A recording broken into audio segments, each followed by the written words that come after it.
Sí, Sí, sí. Sofi, Excelente, envió. excelente, buenísimo. Este tema es, de vuelta, derechos humanos en tratados internacionales, interdisciplinar como todo en la ESI. Van a hablar de derechos en el área salud, van a hablar de derechos en el área pedagógica y en el área antropológica también. ¿Cómo podemos definir a los derechos humanos? Bueno, ya todos tenemos una idea por nuestra formación docente de lo que son los derechos humanos. Yo aquí les escribí. Son inherentes al ser humano, no dependen de ninguna concesión, ni del Estado, ni de otra organización, sociedad o persona. Ustedes ya vieron la definición de derecho con la profesora Inés, y vamos a ver que derechos humanos es una categoría dentro del mundo de los derechos, ¿no? En realidad, todo derecho, si pertenece al ser humano, en algún sentido es humano, como dijo la profesora Inés en la clase pasada. Sin embargo, hay un cierto grupo de derechos que le llamamos humanos por su importancia y por su justamente relevancia y por ser esenciales al ser humano por el solo hecho, como dije recién, de ser humanos. Tiene tres grandes propiedades o características que se las detallé allí en el Power. Son intrínsecos, son universales, son inalienables.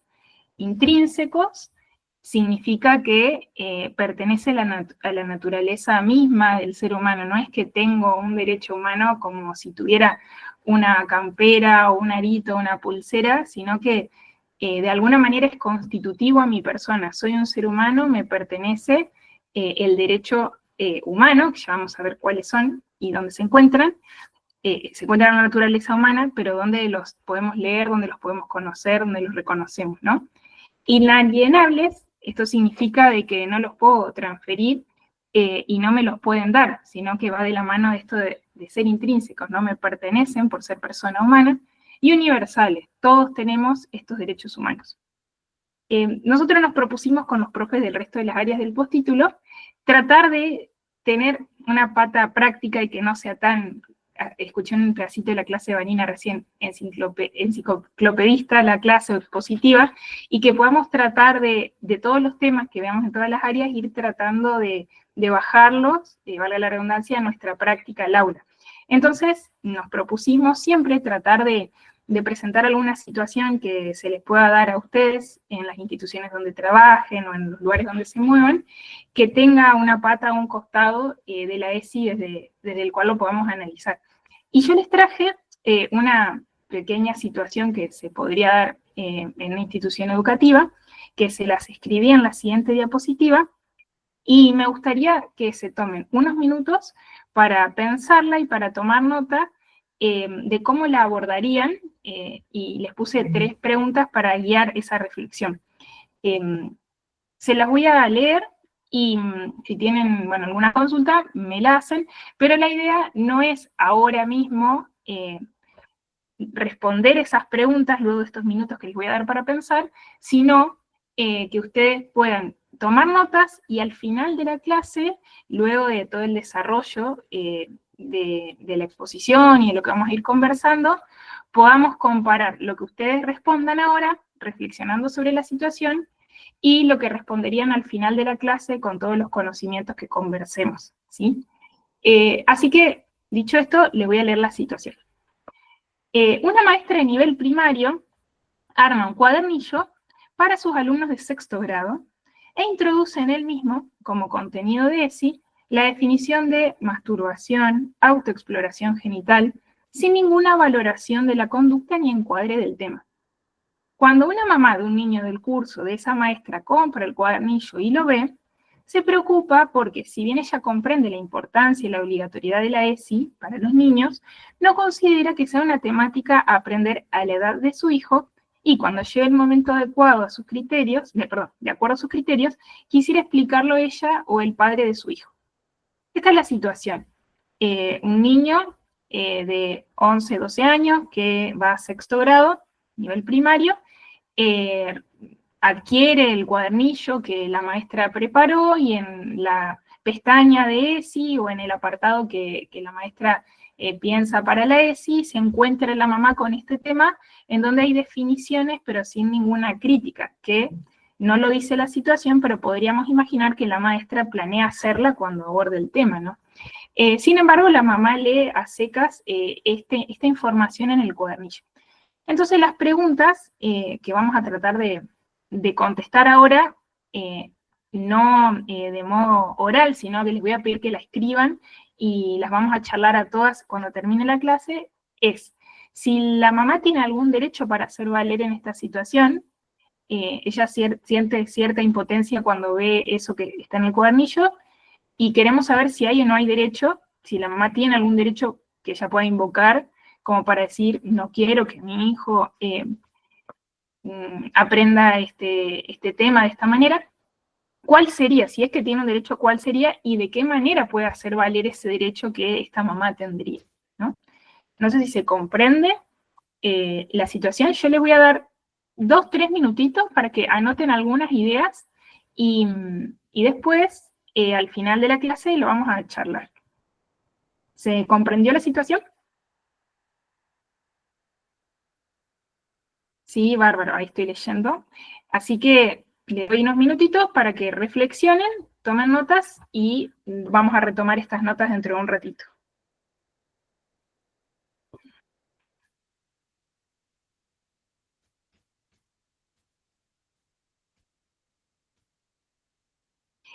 Fernanda, no, les voy a pedir que, porque después si no voy a tener que volver en el chat si surgen más comentarios, lo escriban aparte, ¿sí?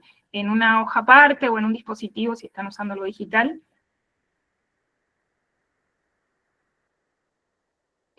No, de nada.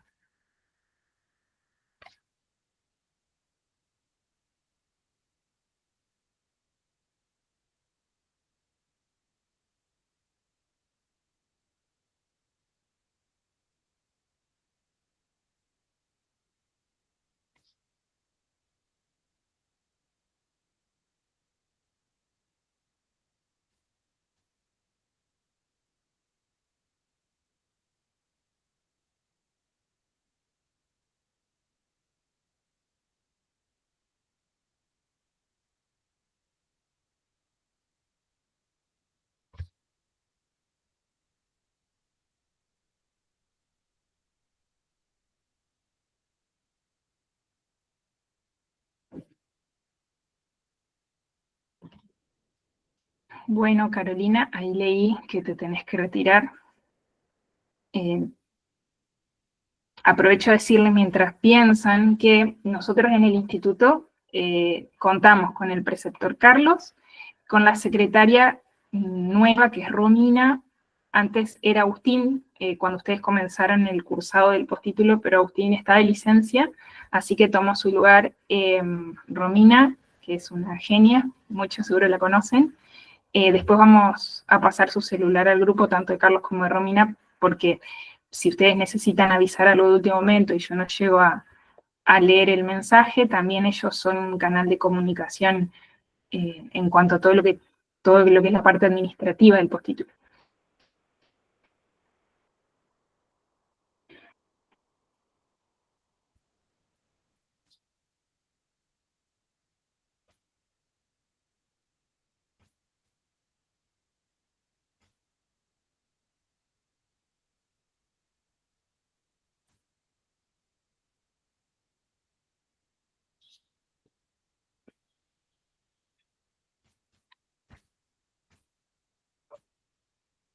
Ahí Carlos compartió el formulario, así que una vez que terminen de responder las preguntas de esta situación, si quieren, pueden aprovechar para poner su asistencia.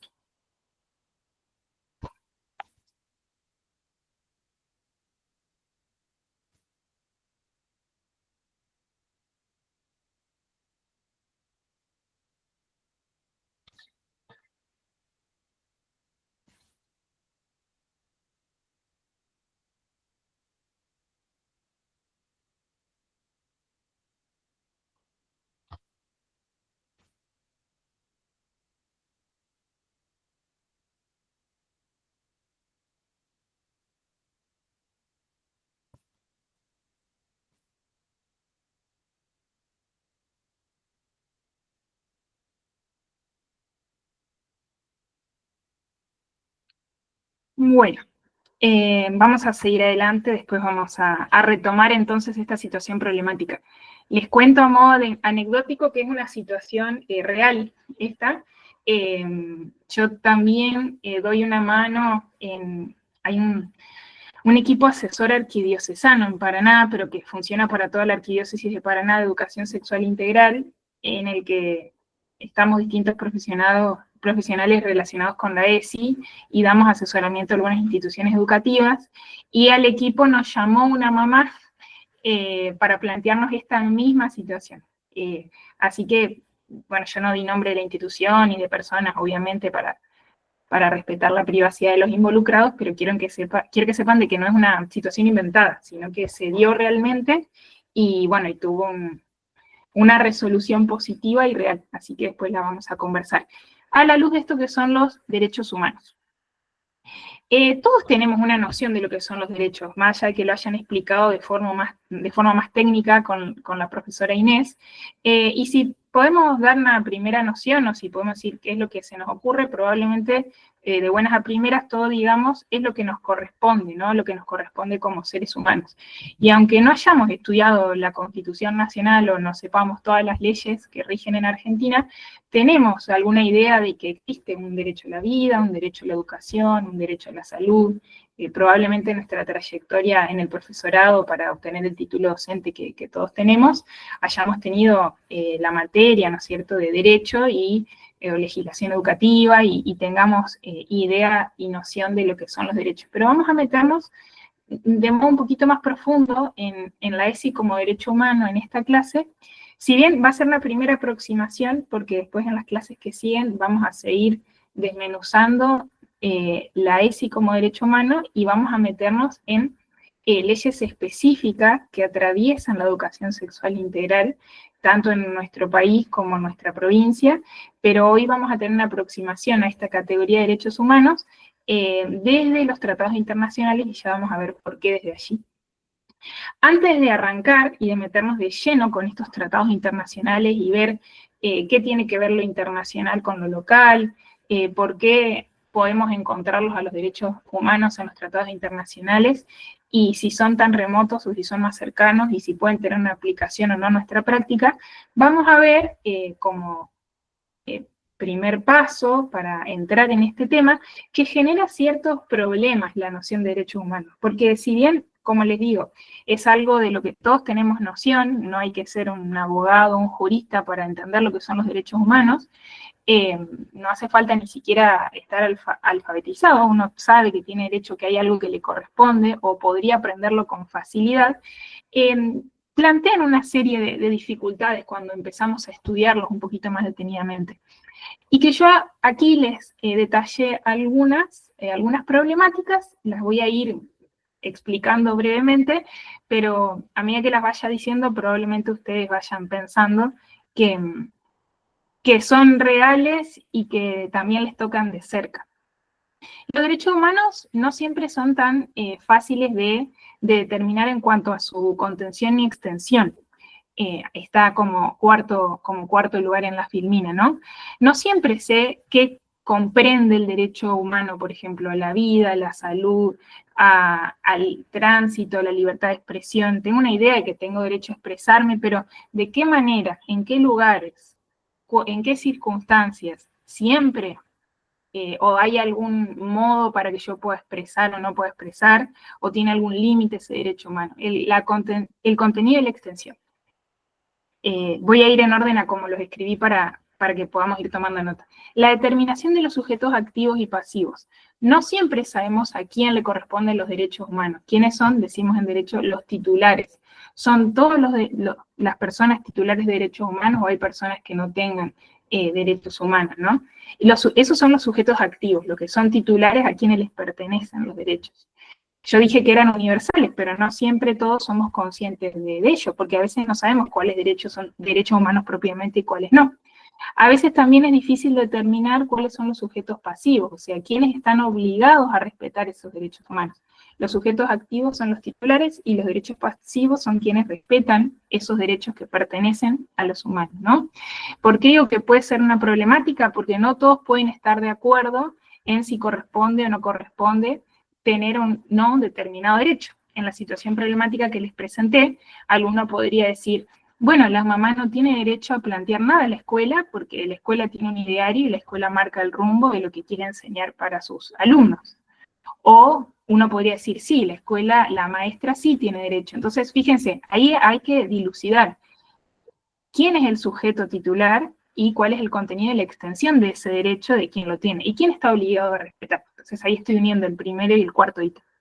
En segundo lugar, les puse la fundamentación o el título en virtud del cual pueden exigirse. ¿A dónde se fundan los derechos humanos? Yo repetí mucho en la naturaleza humana, desde que comencé a hablarles, les estoy diciendo que los derechos humanos son tales porque somos humanos, pertenecen a la naturaleza humana.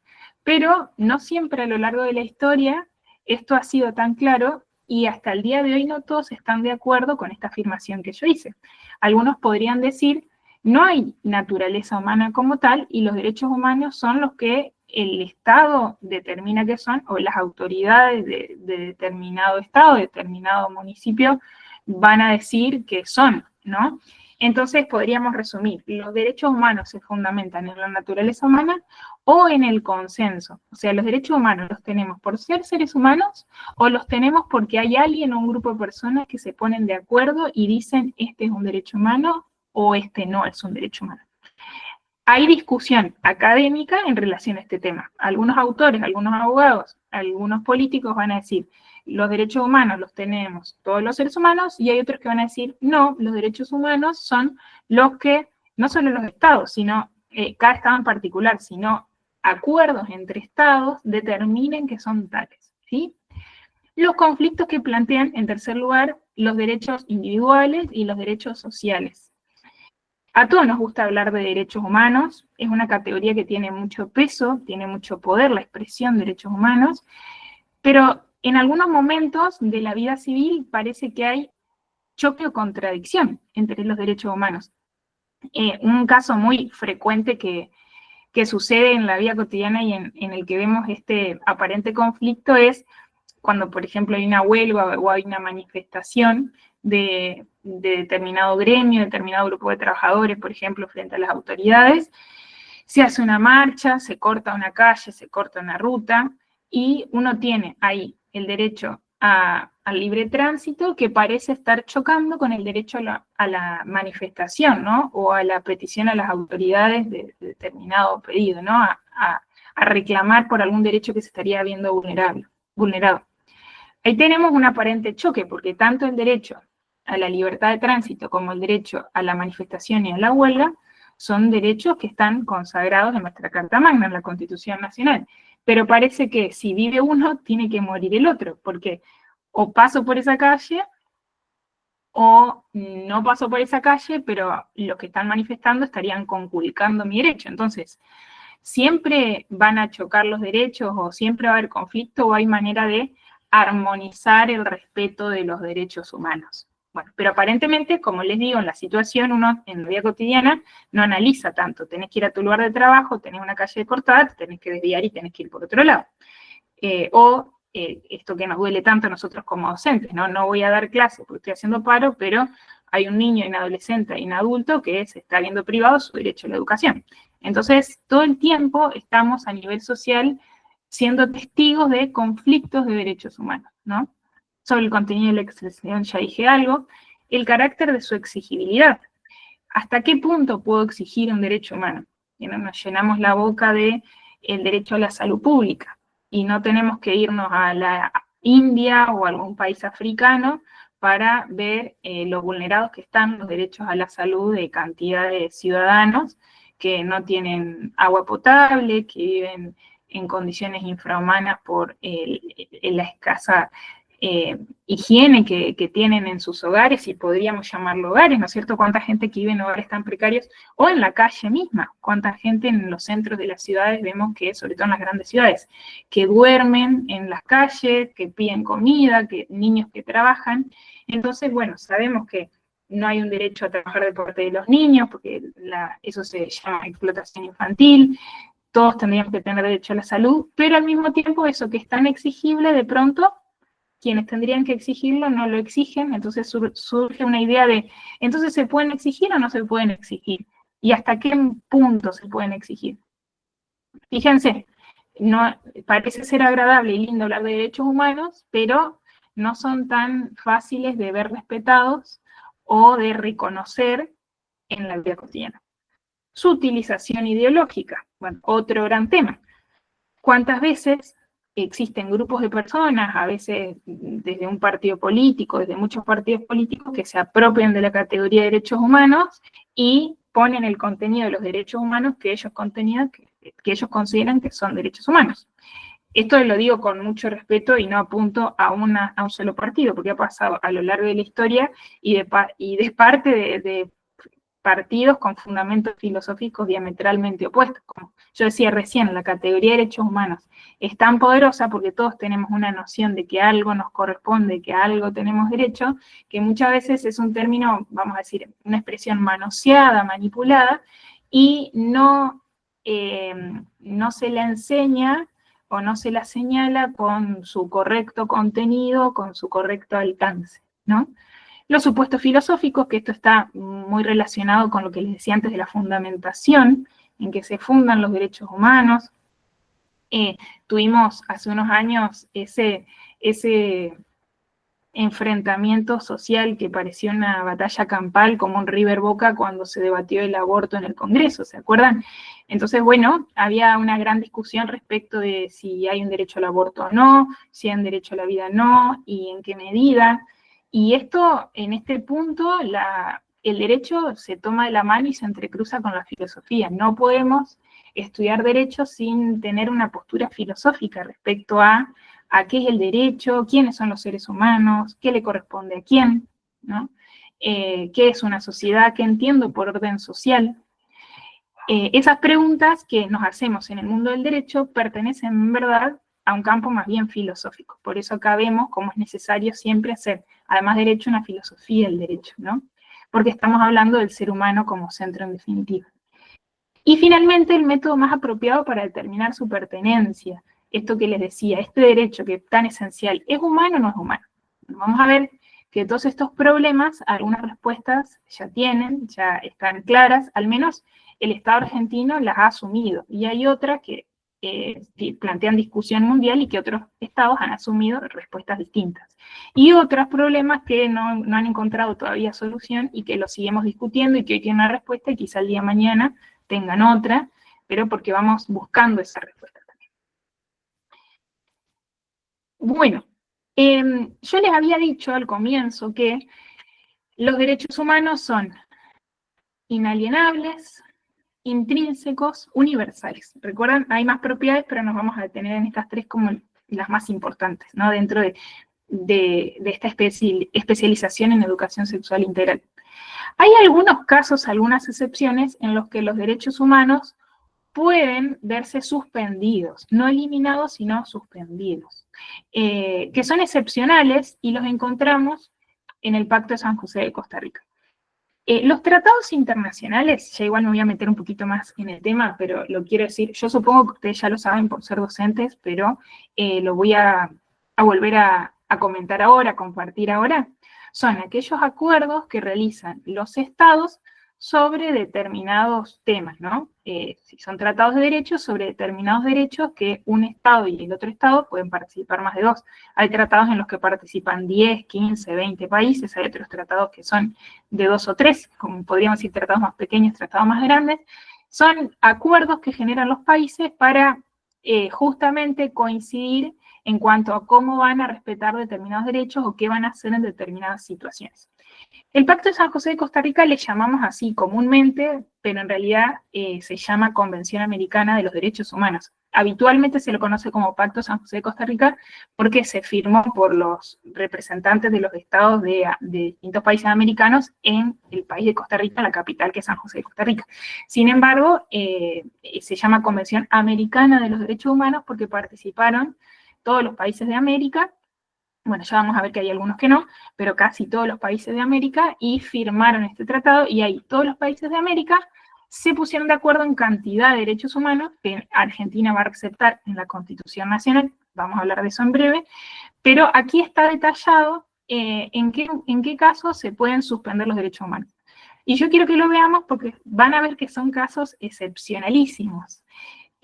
les puse en el punto 1. En caso de guerra, de peligro público, de otra emergencia que amenace la independencia o seguridad del Estado, o sea, el Estado podrá adoptar disposiciones que, en la medida y por el tiempo estrictamente limitado a tal exigencia de la situación, suspendan las obligaciones contraídas en virtud de esta convención, siempre que tales convenciones no sean incompatibles con las demás obligaciones que les impone el derecho internacional o no entran en discriminación fundada en motivos de raza, color, sexo, idioma, religión. ¿Qué quiero decir? Los derechos humanos son tan importantes que en realidad nunca se pueden violar. Sino, si ustedes son testigos de una violación de derechos humanos, tienen la obligación de tomar cartas en el asunto y ya vamos a ver cómo. Pero estas son las excepciones, ¿no? ¿Y cuándo son esas excepciones? Cuando el Estado lo dispone, pero solamente, dice la convención, o sea, en esto se pusieron de acuerdo todos los países de América, en caso de guerra o de peligro público u otra emergencia, y el Estado va a decir en qué medida se restringen los derechos humanos. ¿Se acuerdan? El caso más reciente que tenemos en Argentina es la pandemia, que no podíamos salir de nuestras casas, teníamos que respetar la distancia social obligatoria, no íbamos a la escuela de modo presencial, entonces dábamos clases de modo virtual. Fíjense ahí la cantidad de derechos humanos fundamentales que se restringieron, al libre tránsito, a la educación, pero se restringieron, no es que se eliminaron, porque por algún caso excepcional, si yo tenía que ir a un hospital porque me estaba muriendo, obviamente que podía ir al hospital, cantidad de personas tristemente que internadas y fallecidas a causa del COVID, acudieron obviamente, pero se hizo todo un ajuste al procedimiento habitual y natural al que estamos acostumbrados de vivir de modo natural el libre tránsito. No lo mismo la educación, que sufrió numerosas modificaciones para no perder de todo ese derecho. Entonces, fíjense, yo con esto quiero señalarles lo que dice el Pacto de San José de Costa Rica, que nunca ningún derecho humano se puede violar, con excepción de que el Estado lo diga en alguna guerra o en caso de peligro público, pero que también va a ser determinado por el Estado mismo. Y aunque estemos en guerra, y aunque haya una pandemia de lo que sea, o una emergencia pública de lo que sea, no sé, un peligro de tsunami, de terremoto, volcán que erupciona, que no es el caso del territorio en el que vivimos, pero por más emergencia que surja, hay algunos derechos que jamás se pueden conculcar. Y esto es muy importante que lo tengamos muy grabado a fuego y muy presente, ¿no? Y eso está en el punto 2 de la suspensión de garantías del Pacto de San José de Costa Rica. La disposición que recién le leí no autoriza la suspensión de el derecho al reconocimiento de la personalidad jurídica, el derecho a la vida. Ahí están los números, después yo los invito, están en internet todos estos artículos, yo igual se los voy a dejar en la plataforma y les voy a marcar cuáles son los que vamos a tener que saber y estudiar, pero acá se los dejé en la diapositiva. El derecho a la vida, el derecho a la integridad personal, prohibición de esclavitud y servidumbre, el principio de legalidad y retroactividad, la libertad de conciencia y de religión, la protección de la familia, el derecho a un nombre, derecho del niño, que abarca una gama muy grande de otros derechos. Los derechos del niño son muchísimos, vamos a tener una clase sobre los derechos del niño, derecho a la nacionalidad, derechos políticos, ni garantías judiciales indispensables para la protección de tales derechos. Cuando hablo de garantías judiciales, me refiero al derecho a ser escuchado, el derecho a un juicio justo, a la celeridad del Poder Judicial frente a la vulneración de mi derecho, bueno, una serie de garantías de que todos puedan peticionar a las autoridades, que el Poder Judicial tiene que garantizarle a cada ciudadano argentino, ¿no? Y a cada ciudadano de cada estado que haya firmado este pacto. Entonces, doy un ejemplo, por más que estemos en guerra, en pandemia, el Estado no puede disponer que se viole el derecho a la vida de algún ciudadano o que se lo torture con el justificativo de que revele un dato que conozca a esa persona o lo que fuere, ¿no? No se puede torturar, no se puede reducir a la esclavitud a ningún ser humano, todo lo que tiene que ver con la integridad personal, todo lo que son los maltratos físicos, verbales, de parte de alguna fuerza que ha sucedido y que a veces sucede a lo largo del mundo, ¿no es cierto? Todos esos derechos fundamentales, por más que el Estado lo disponga, no se pueden conculcar, y son derechos humanos que están reconocidos en los tratados de los derechos humanos. Hasta ahora vamos bien, yo porque no les veo las caras, no sé si se me escucha bien, si vamos bien. Muy bien. Bien, gracias Fernanda. Así que, bueno, antes de meternos en los tratados de derechos, simplemente quería hacer esta salvedad, de que hay algunos derechos que, no importa lo que diga el Estado, no se pueden conculcar. Y si el Estado los conculca, como sociedad nos tenemos que organizar y no los podemos permitir, porque también se estaría violando una disposición del Estado mismo. El Estado se comprometió a que estos derechos en ninguna circunstancia se iban a violar, salvo por las excepciones que las dice en el mismo tratado, ¿no?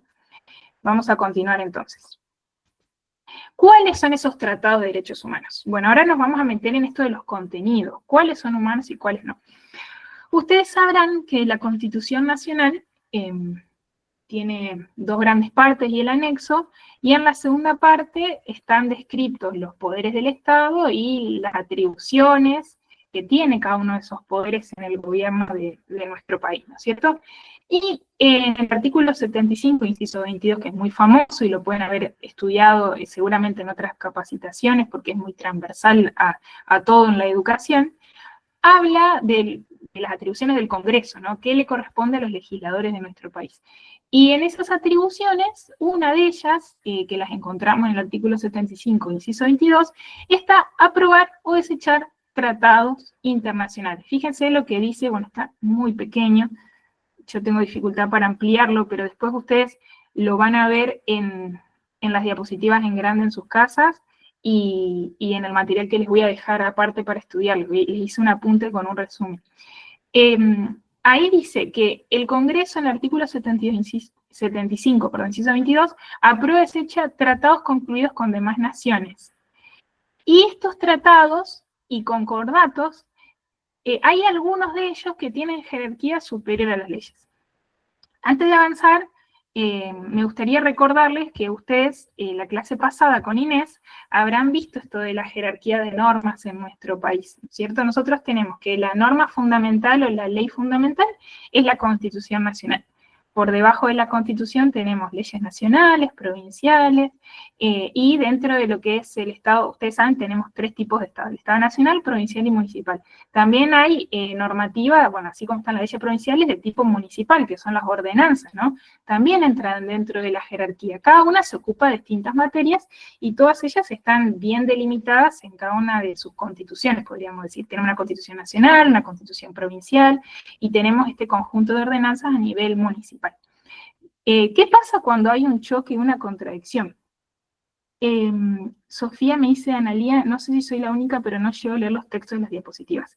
Sí, es probable que no lo lleguen a leer, Ana, porque está en letra muy pequeña, yo contaba con que lo iba a poder ampliar, pero no estoy pudiendo. A ver, voy a hacer un último intento. Analía, una sugerencia, si vos apoyás el mouse sobre la presentación, vas a ver que se te habilita como una lupa. Toca ahí y vas a poder agrandar.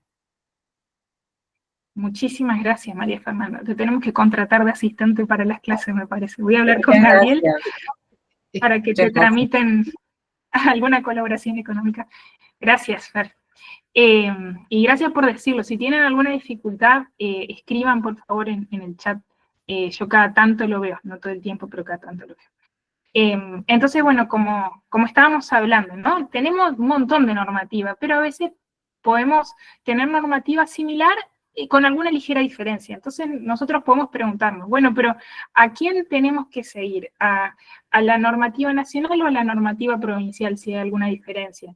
O una normativa sobre el mismo tema, pero una es de una ley de 2020 y otra de 2022. ¿A cuál tengo que respetar o cuál tengo que seguir si hay alguna ligera diferencia? Hay muchos principios en derecho, en general, por ejemplo, hay uno que es muy usado, que es que la ley posterior deroga la ley anterior, y hay distintos criterios en los que uno podría decir, bueno, me baso para decir qué norma aplico, si hay diferencias sobre el mismo tema entre la normativa. En las cuestiones de los derechos humanos tenemos una jerarquía muy clara en esto de quién predomina o a quién debo seguir o qué norma debo respetar, que es más bien vertical, por eso se la dibuja como forma de pirámide, y ustedes ya la vieron, está en el material de la clase pasada. Pero bueno, este tema que ahora lo tenemos resuelto, podríamos decir esta problemática, no estaba tan resuelta algunos años atrás. Ustedes saben que los tratados de derechos humanos que se han firmado no es que son todos del año en el que se sancionó este artículo de la Constitución Nacional, que es de 1994. Este artículo que yo le estoy leyendo, el artículo 75, inciso 22, se incorpora a la Constitución Nacional en 1994, ¿sí? Y ahí dice que el Congreso aprueba, tiene la facultad de aprobar o desechar tratados de derechos humanos, y los que tienen jerarquía constitucional, o sea que los que son de la máxima normativa, del máximo nivel para los argentinos, son los siguientes. Y se detalla cuáles son, que ahora los vamos a leer y vamos a conversar un poquito de cada uno. Pero bueno, no es que todos esos Argentina los asumió en 1994. Si ustedes buscan en internet o en Google, yo les recomiendo una página que es infoleg.gov. Esa página es del Ministerio de Justicia, si mal no recuerdo, y ustedes si googlean o si buscan en la inteligencia artificial normativa, leyes, van a encontrar un montón de páginas donde tienen la misma ley. Por ejemplo, la Ley de Educación Sexual Integral, que es la 26.150, y que la vamos a estudiar en otra clase más profundamente, y la van a ver en las distintas áreas, ustedes la googlean y hay un montón de páginas que se las va a mostrar detalladas, un montón de ONGs o escuelas la tienen subida a la ley.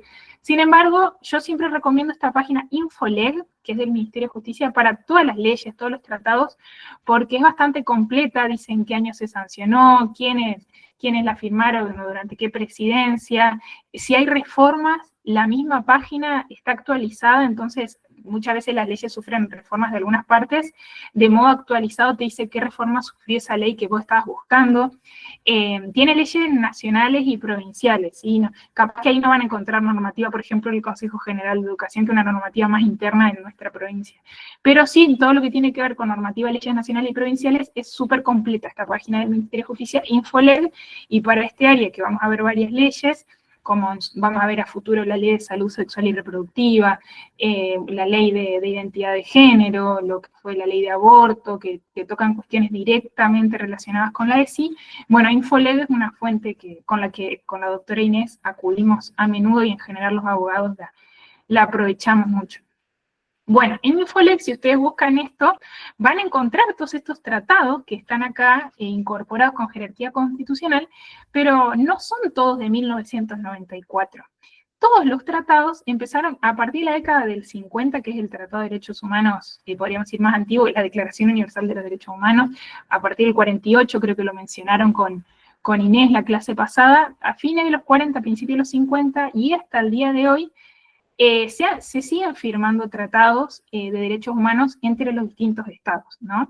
Estos acuerdos sobre distintos grupos de derechos humanos, sobre distintas temáticas, se firman desde fines de los 40, principios de los 50, Argentina ha ido firmando distintos tratados, ¿no? ¿Y qué pasa en el 94? Todos esos tratados adoptan jerarquía constitucional, o sea que tienen la misma importancia y se pueden hacer valer de la misma manera que todo el ordenamiento interno, que toda la normativa que nosotros teníamos, que para nosotros tenía la máxima jerarquía o el máximo nivel. Porque antes del 94, como les digo, teníamos un montón de tratados de derechos humanos. Por ejemplo, la Convención de los Derechos del Niño, que es fundamental en nuestra tarea docente cuando trabajamos con menores de edad, está firmada en el 89, antes del 94, por darles un ejemplo. Pero ¿qué pasa? La Convención de los Derechos del Niño tenía normativa de avanzada, de máxima protección para las infancias, y Argentina todavía no tenía una legislación acorde a esa exigencia internacional. Teníamos leyes, tanto nacionales, provinciales, como les digo, que quizá todavía no planteaban tanta protección o tanta garantía a los niños como lo presentaban de forma avanzada las disposiciones de la Convención para los Derechos del Niño. Entonces ahí había una contradicción, tuvimos como una laguna legal entre el 89 y entre la firma de cada tratado hasta el 94, porque cuando la Constitución tenía una disposición y el Tratado de Derecho Internacional tenía otra, uno como operador o como actor educativo, jurídico, se preguntaba, o como ciudadano de a pie, bueno, ¿qué vale más, la Constitución Nacional o el Tratado? Entonces, en ese momento, había dos bibliotecas, de vuelta, dos posturas. Algunos decían, no, la Constitución Nacional es la máxima jerarquía en nuestro país, y otros decían, no, la normativa supranacional es superior a la Constitución Nacional.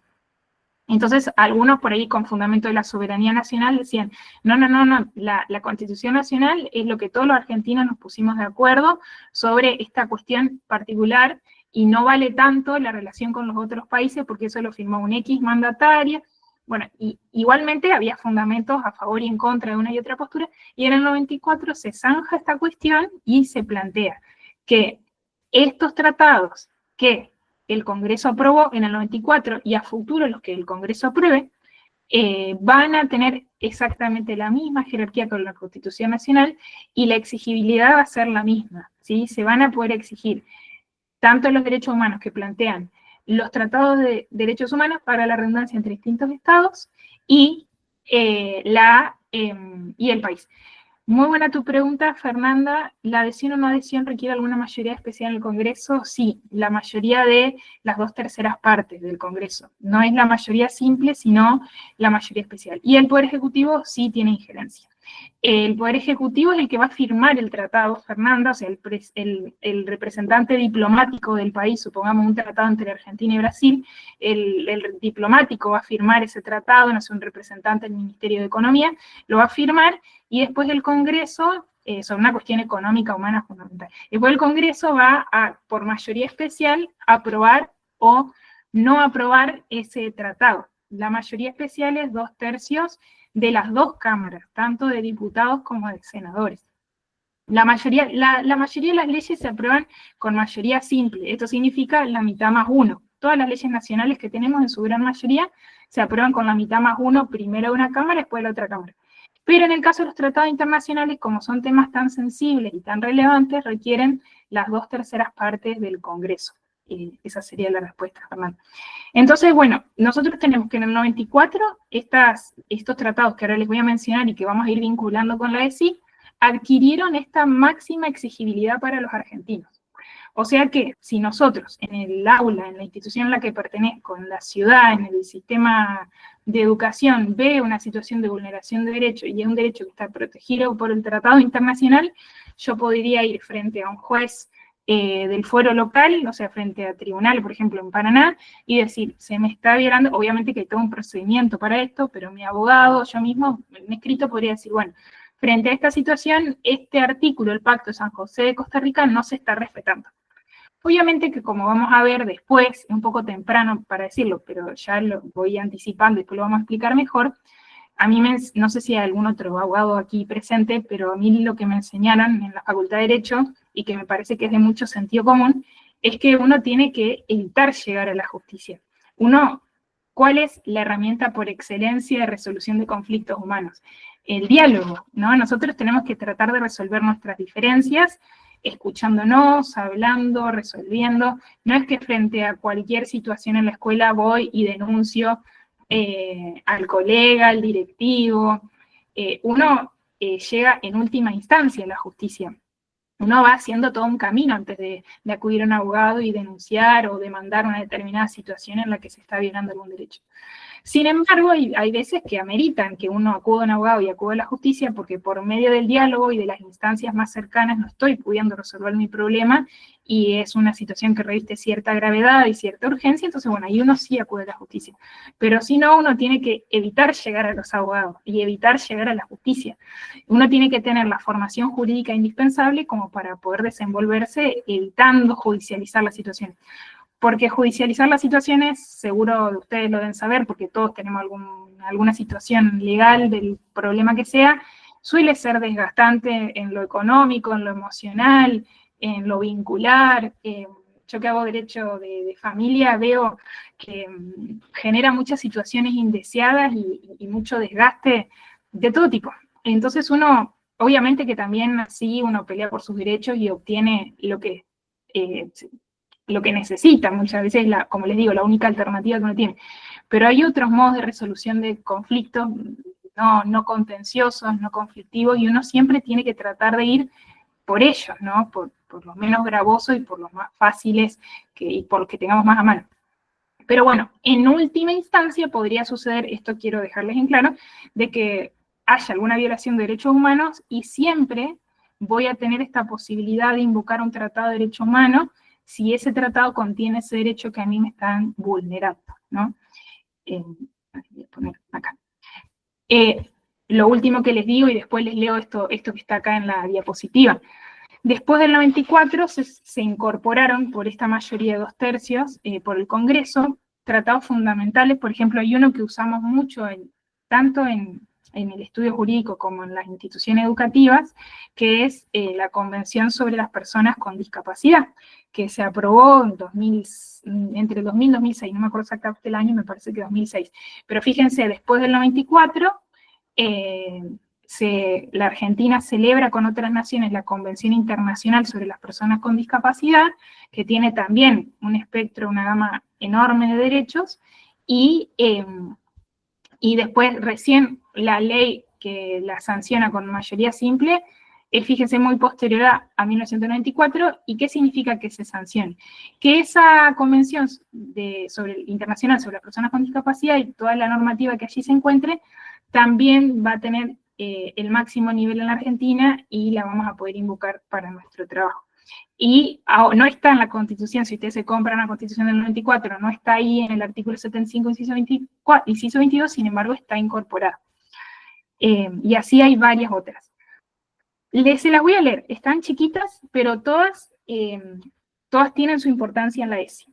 La Declaración Americana de los Derechos y Deberes del Hombre, la Declaración Universal de los Derechos Humanos, la Convención Americana sobre los Derechos Humanos, el Pacto Internacional de Derechos Económicos, Sociales, Culturales, el Pacto Internacional de Derechos Civiles, Políticos y su protocolo facultativo, Convención sobre la Prevención y Sanción del Delito de Genocidio, Convención Internacional sobre la Eliminación de todas las formas de discriminación racial, Convención sobre la Eliminación de todas las formas de discriminación contra la mujer. Esta convención también es posterior al 94, yo se las puse acá, pero también se sancionó después. Convención contra la tortura y otros tratos o penas crueles, inhumanos o degradantes. Convención sobre los derechos del niño. Fíjense que esta serie de tratados internacionales que tenemos con jerarquía constitucional en nuestra Constitución argentina tocan temas que tienen directamente que ver con la educación sexual integral. Solamente viendo los títulos, sin entrar a leer los tratados. Fíjense los temas: discriminación, la mujer, tratos o penas crueles.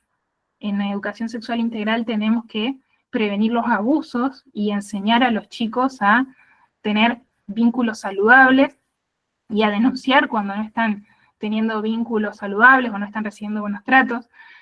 Los derechos del niño. Cuando hablamos de derechos sociales y culturales, acá vemos el derecho a la educación, ¿sí? Fíjense, simplemente con ver los títulos de los tratados, ya vemos derechos humanos fundamentales. Y estos derechos no son cualquier tipo de derechos, sino que al ser humanos son inalienables, intrínsecos, universales. Los tenemos que defender a capa y espada, ¿sí? Dicho más en criollo, ¿no? Y están protegidos por la máxima jerarquía. Por una cuestión de tiempos, porque tenemos que terminar a las 11:30 y me gustaría que debatamos un poquito sobre el caso, no voy a leer esto de la relatividad y racionalidad de los derechos, simplemente les menciono, lo van a tener en el resumen, que las leyes y la ley, la Constitución Nacional es una gran ley, es como la ley de leyes, ¿no es cierto? La Constitución es la ley suprema, podríamos decir, pero todo el resto de las leyes, del ordenamiento jurídico que nos atraviesa, que nos ordena, sé que en la clase pasada con Inés hablaron bastante de esto del orden, creo que Inés les usaba la expresión de la escalera, ¿no? Nosotros no es que aplicamos directamente la ley a nuestra situación. Hay todo un camino para llegar a la aplicación de la ley que se llama la regulación de la ley y la reglamentación de la ley, que esto quizás les suena por su trabajo educativo. Nosotros no solamente tenemos leyes, sino tenemos reglamentos o decretos. Acá veo, perdón, recién leo lo que están diciendo María, muchos de ellos se expresan en el proyecto de la ley 26.150. Perfecto, exactamente. La ley 26.150, que es la ley, el Programa Nacional de Educación Sexual Integral, recoge muchos de estos derechos que yo estuve mencionando. Vemos directo, la ley 26.150 no los podemos ver, pero el proyecto sí. No sé a qué te referís, María, con que no vemos directo la ley 26.150. No sé si lo querés escribir o decir. Hola, buenos días. María, sí. No, que si nosotros vamos directo a la ley, está como bien acotado, qué es lo que dice la ley y directo a los objetivos. Entonces todo esto que vos estás hablando por ahí no lo podemos ver, pero si vamos al proyecto, ahí sí está bien especificado el marco internacional y el nacional. Excelente, excelente. Muchas gracias por el aporte. Te referías al proyecto de la ley. No te había entendido cuando leí tu aporte. Muchas gracias.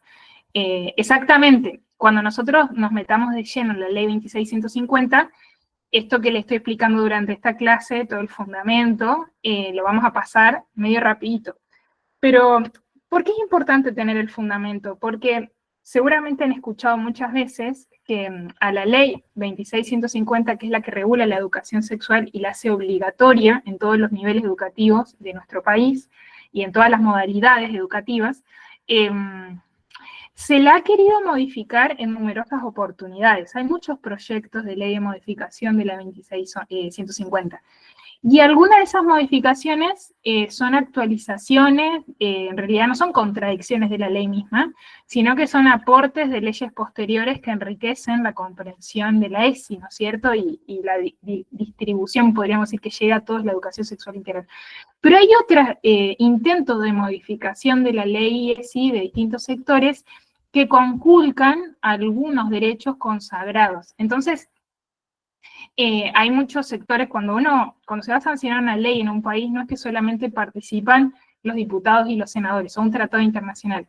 Muchas veces muchos sectores de la sociedad civil, como ONGs, movimientos sociales, distintos institutos, universidades, plantean sus opiniones, o bueno, ustedes saben que en el Congreso también hay comisiones de distintos tipos, y los proyectos de ley se pasan a comisiones para que los expertos, que muchas veces, no sé, médicos, ingenieros, abogados especialistas en determinada temática, trabajadores sociales, psicólogos, sobre distintas cuestiones, opinen sobre cuestiones sobre las que hay que legislar de modo muy específico, ¿no es cierto?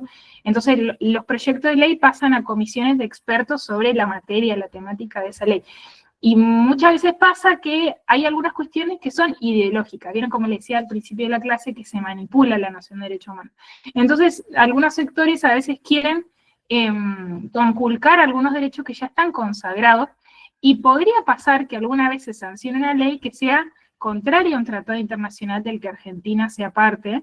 Entonces ahí, como ciudadanos, tenemos que estar como muy despiertos, manifestarnos o expresarle a nuestros representantes. No es que uno va a ir a quemar una goma directamente al Congreso, seguro más de uno va a querer ir, pero digo, hay formas un poco más pacíficas y vías constitucionales para reclamar, en las que uno también a la hora de votar, que es la forma democrática por excelencia de participar en la elección de nuestras autoridades, uno tiene que pensar muy a conciencia si la persona que estoy votando está representando lo que yo deseo, lo que yo quiero como proyecto de país. Entonces hay muchos sectores que quieren violar determinados derechos humanos, y acá no me paro, insisto, en un partido político, distintos sectores, distintas miradas, cosmovisiones que tenemos, en cuestiones como muy sensibles, por ejemplo, el derecho a la vida, el derecho a la familia, el derecho a los padres a decidir.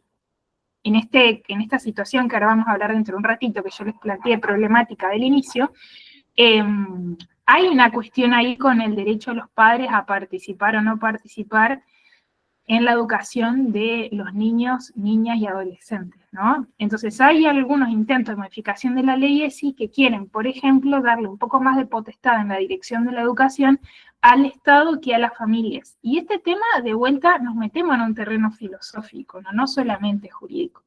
Entonces, bueno, frente a estos intentos de modificación de leyes, yo siempre cuando hablo me voy a la rama, les pido disculpas, pero si algo no se entiende, me interrumpen, me escriben, como hizo Fernanda hace un ratito, y me preguntan sin drama.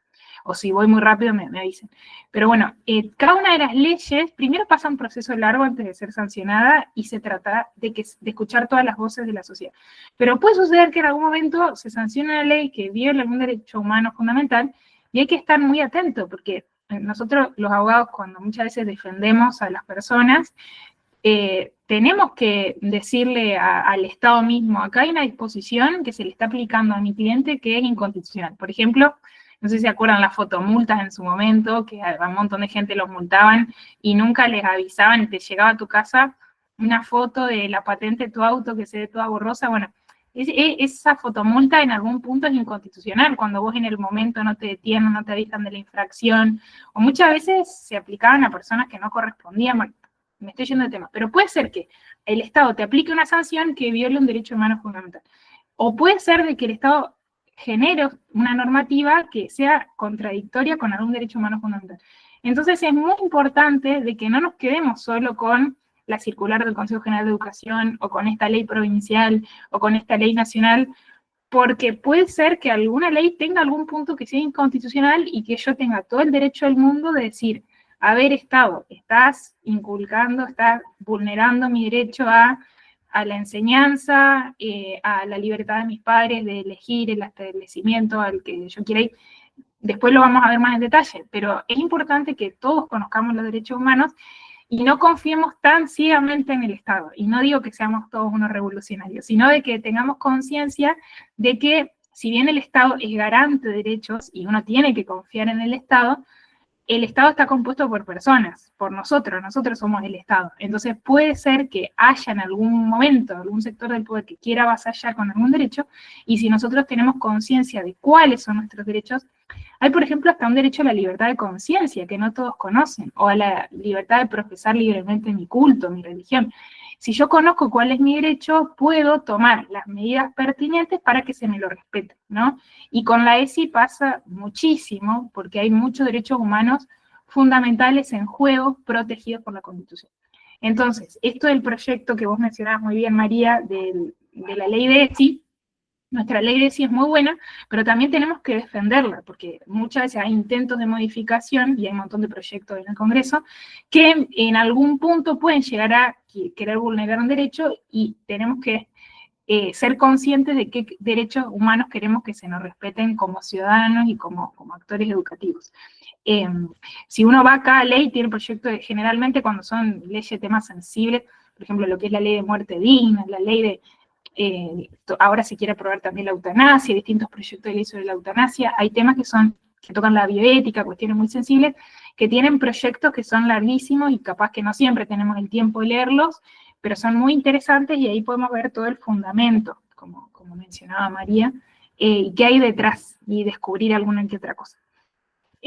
Pero bueno, cerrando el paréntesis, ¿por qué son importantes los artículos 14 y 28? Que se los voy a dejar para que vean después, porque habla de que todos estos derechos humanos fundamentales en los tratados y en las leyes tienen que ser reglamentados, ¿no? El Estado tiene que decir cómo se aplica o cómo se defiende este determinado derecho. Entonces, no tenemos solamente los derechos humanos fundamentales de los tratados, que los tenemos que conocer, sino que también tenemos la reglamentación que tenemos que conocer. Fernanda.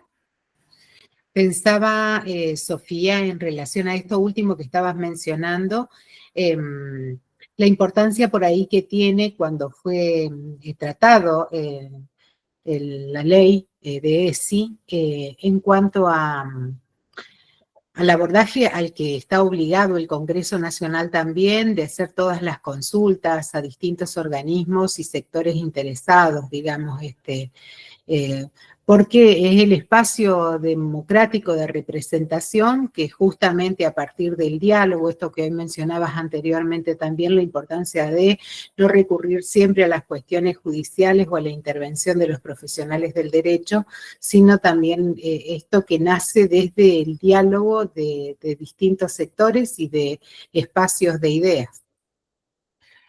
Excelente, excelente. Y también uno tiene que levantar la voz cuando los temas que son tan sensibles no se someten al tiempo y a la seriedad que merecen, ¿no?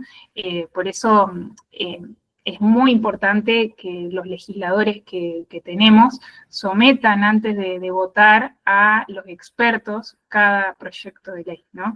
Y así esto que uno lo ve a grande escala, porque nosotros no estamos en esos lugares, esto es una escala a la que nosotros no accedemos, que también tratemos de imitar esa práctica en el ámbito local. Creo que en la clase anterior, yo no estuve toda la clase vanina, pero hubo alguien que dijo algo que me gustó, escuché un pedacito, algo de llamar a los expertos cuando uno no conoce determinado tema, ¿no? Puede ser que en una situación escolar no sé, de violencia entre dos compañeros que se pelean, entre un conflicto que haya entre un papá y un docente, bueno, siempre están, se llaman formas, yo les decía, ¿no? Contenciosas de abordaje de conflictos, ¿no?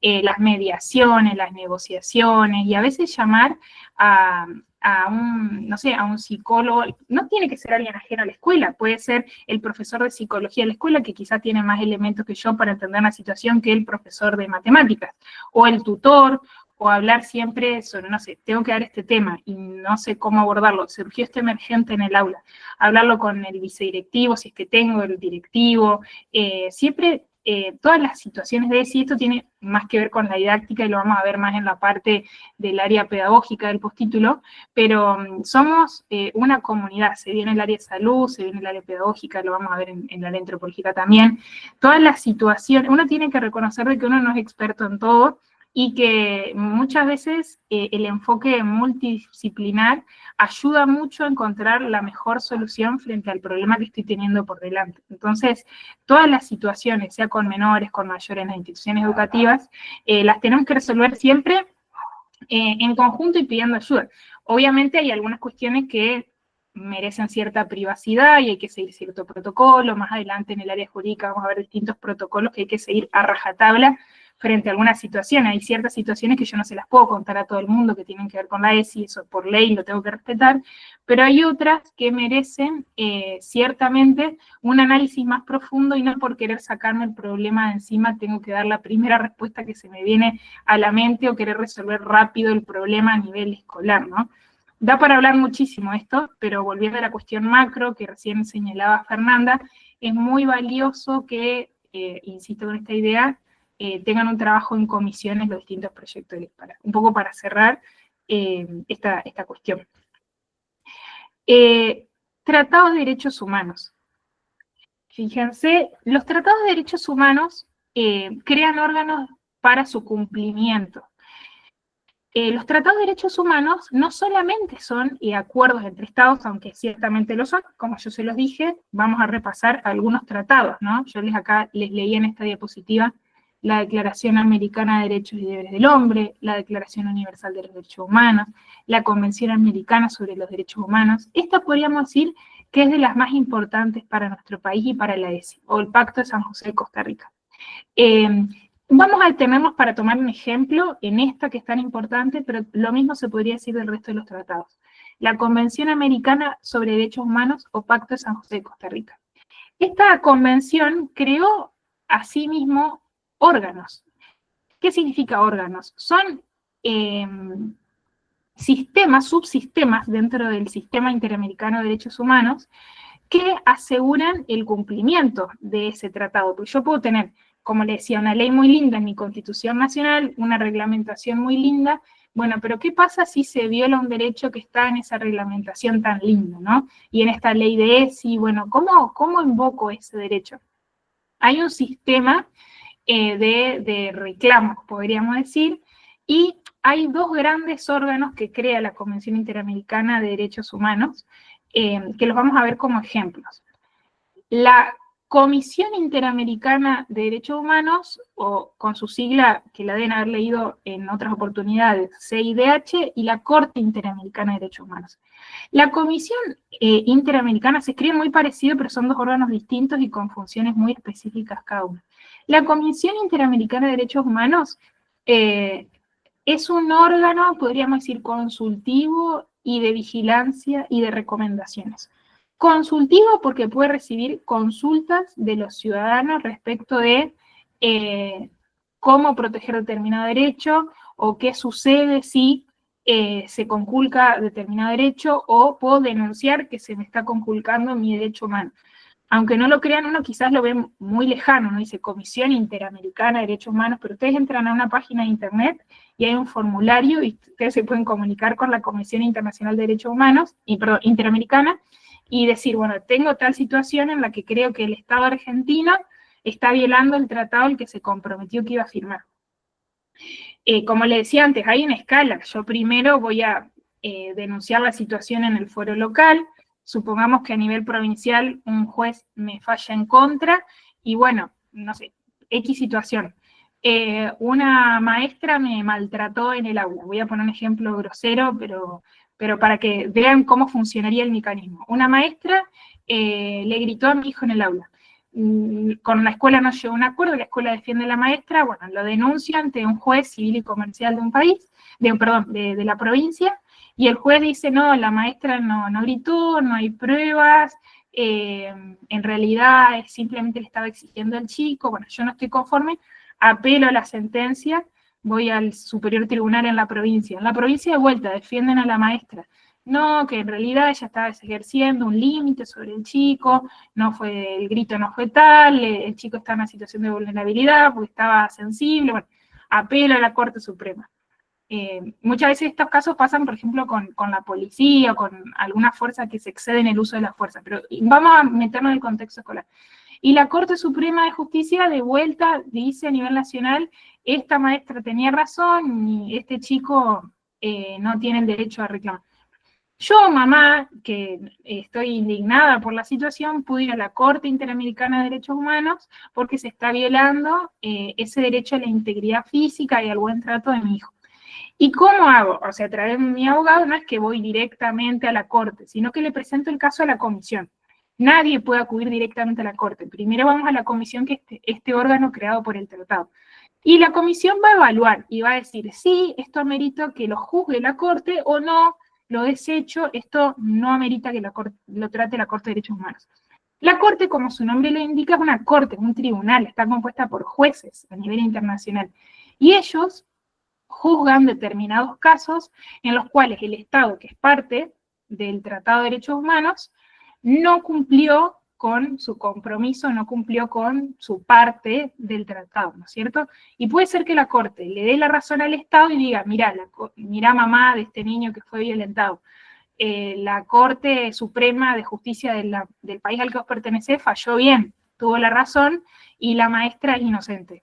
O puede ser que condene al Estado argentino y diga, no, la Corte Suprema de Justicia de la Argentina falló, violó un montón de derechos humanos y tiene que resarcir a ese niño, ¿sí? O sea, sobre la Constitución Nacional, cuando hablamos de derechos humanos, hay una instancia judicial superior solo en el ámbito de los derechos humanos, que es la Corte Interamericana de Derechos Humanos. Esto no pasa con todos los temas judiciales, solo con los temas de derechos humanos. O sea que si alguien no está conforme por la resolución de la Corte Suprema de la Argentina, puede ir a esta Corte Interamericana. Pero no es que de una lo va a tratar la Corte, la comisión va a evaluar si es meritorio que se trate o no se trate. La comisión es como una especie de filtro, que tiene esa función de elevar o no elevar los casos que supuestamente el Estado viola sobre ese individuo, sobre esa institución, también puede ser una institución que reclame, o una asociación que reclame, ¿no? Entonces, bueno, fíjense que tenemos una instancia superior en derechos humanos, que es la Corte, pero insisto con que no es que todos los casos van a ir a la Corte, sino los que la comisión selecciona. Hay veces que hay casos que quedan planchados eternamente y que no se tratan, y hay otros de que por su importancia, sí, o sea, no es que se planchan, todos se leen y a todos se les da una respuesta, pero no hay una ley que diga en qué tiempo la comisión tiene que expedirse. Bueno, esto lo dice el mismo pacto, ¿no es cierto? A nivel nacional sí tenemos tiempo jurídico que cumplir, y ahí uno puede denunciar al Estado argentino por demorarse en tratar determinado tema. La Corte Interamericana no tiene esta cuestión de los plazos, pero sí es como una última chance que yo tengo para reclamar por la situación a la que me puedo haber visto yo expuesto y vulnerado. Pero bueno, sepan de que existen estos dos órganos, que cualquier ciudadano podría acceder en última instancia, siempre uno va más de a poquito, pero en última instancia tenemos estas cortes.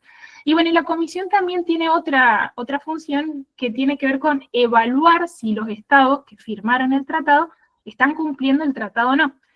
Entonces ellos, cada determinada cantidad de años que cada tratado lo regula, le piden informes al país y le hacen sugerencias. O sea, cada 3 años, por ejemplo, la comisión le pide a la Argentina que cuente cómo se están respetando cada uno de los puntos del Pacto de San José de Costa Rica. Y el Estado tiene la obligación de hacer informes. En la Argentina tuvimos tales avances, hicimos tales leyes que protegen tales derechos, se redujo la mortalidad, la violencia en tal porcentaje, o sea, tiene que presentar todo de modo fundamentado. Generalmente los estados dicen que los tratados se cumplen de maravillas y que no pasa nada negativo, y que ellos son los primeros en cumplir los derechos humanos. Pero bueno, la comisión no solamente recibe los informes, sino que recibe otros informes de la sociedad civil. Hay distintas ONG que muchas veces plantean la realidad de la milanesa, podríamos decir, que llaman los informes sombra, y estos informes dicen, bueno, en realidad no se redujo la mortalidad infantil, no se redujo la violencia, cada vez hay más chicos que son analfabetos en la Argentina o que tienen menos posibilidades de acceder al mundo del trabajo cuando son mayores de edad. Entonces, la comisión recibe el informe del Estado y los informes de asociaciones de la sociedad civil. Y con estas dos campanas, podríamos decir, cada tanto realiza recomendaciones y sugerencias de cómo la legislación argentina tiene que adaptarse para cumplir las disposiciones del tratado, que en definitiva son las disposiciones a las que el Estado mismo se obligó a cumplir, ¿no? Toda esta cuestión más procedimental, si se quiere, la dejo para que la lean ustedes. La voy a pasar porque tenemos poquito tiempo para terminar. Y esto simplemente se los dejo aquí sentados. Con esto pasamos a la última parte de la clase de hoy. La ley 26.150, que es la de educación sexual integral, que ustedes conocen y que vamos a abordar durante todo el año, se enmarca en este plexo normativo, ¿no? No es solamente que nos interesa la ley de ESI en el área jurídica, sino que tenemos que aprender muy bien las normas y los procedimientos que plantea la Constitución Nacional, los tratados internacionales sobre derechos humanos, aprobados con rasgo constitucional, y las leyes nacionales. Vieron que yo les decía hace un ratito que hay otras leyes que no vamos a ver hoy, pero que son hermanas o van de la mano del Programa Nacional de Salud, de Educación Sexual, perdón.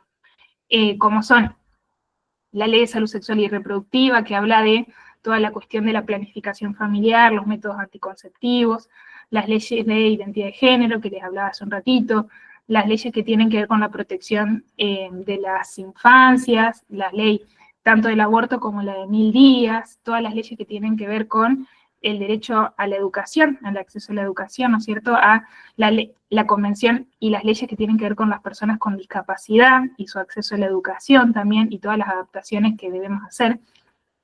Fíjense que hay muchas leyes que no son directamente de ESI, pero que las necesitamos a la hora de dar ESI en las escuelas, y las tenemos que conocer también.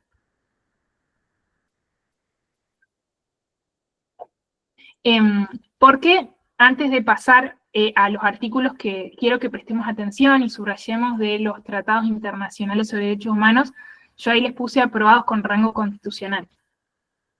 Hay tratados internacionales de derechos humanos que no tienen rango constitucional. Por ende, si el Congreso de la Nación no les dio este carácter de rango constitucional, están por debajo de la Constitución Nacional, y frente a un conflicto, un litigio, prevalece la Constitución Nacional. O sea, para que un tratado internacional de derechos humanos tenga la misma jerarquía que la Constitución Nacional, no alcanza con que el país firme el tratado, sino que se requiere otra ley que lo apruebe con rango constitucional, que es como un segundo título, un segundo reconocimiento. Esto es importante porque, por ejemplo, hay tratados internacionales como la famosa Convención Belén do Pará, que habla sobre la violencia de género, por ejemplo, que no tiene jerarquía constitucional, llamativamente, ¿no? Sin embargo, tenemos al interno de nuestro país leyes contra la violencia de género, normativa penal, normativa civil, normativa educativa, protocolos a nivel provincial sobre qué hacer en situaciones de violencia escolar o violencia de género. Hay normativa, no es que no estamos desprotegidos frente a la violencia de género. Sin embargo, esa famosa Convención Belén do Pará no tiene jerarquía constitucional. Entonces, bueno, hay proyectos de ley como para incluirla, pero bueno, genera cierto choque ideológico, que hay toda una historia de por qué la Convención Belén do Pará no tiene jerarquía constitucional. Fernanda, te escucho. Sí, Sofía, una consulta.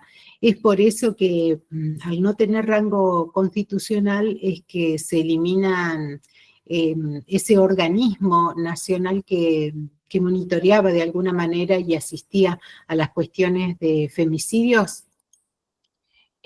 Sí, porque el fundamento que se dio desde el gobierno para eliminar ese organismo es que hay otros organismos del Estado que podrían cumplir esa tarea. Que no era, y vieron que acá es compleja la cuestión porque también hay todo un trasfondo económico con los derechos humanos. Vieron que a veces hablamos mal y pronto y decimos, voy a hablar muy burdamente, se lucra con los derechos humanos. No sé si con razón o sin razón, con fundamento o sin fundamento, pero hay ciertas personas en el gobierno que fundamentan de que a veces hay superposición de funciones y superposición de cargos, entonces con ese argumento se eliminan ciertos organismos que se encargan de supervisar o de financiar ciertas cuestiones, como vos bien estás trayendo a colación. Entonces, bueno, el fundamento por el que se eliminó no es que no hay violencia, sino que hay otros organismos que realizan esa tarea. ¿Sí? Es un tema muy sensible porque no todos están de acuerdo con esta decisión que tomó el gobierno. Este es el argumento que les digo que se dio.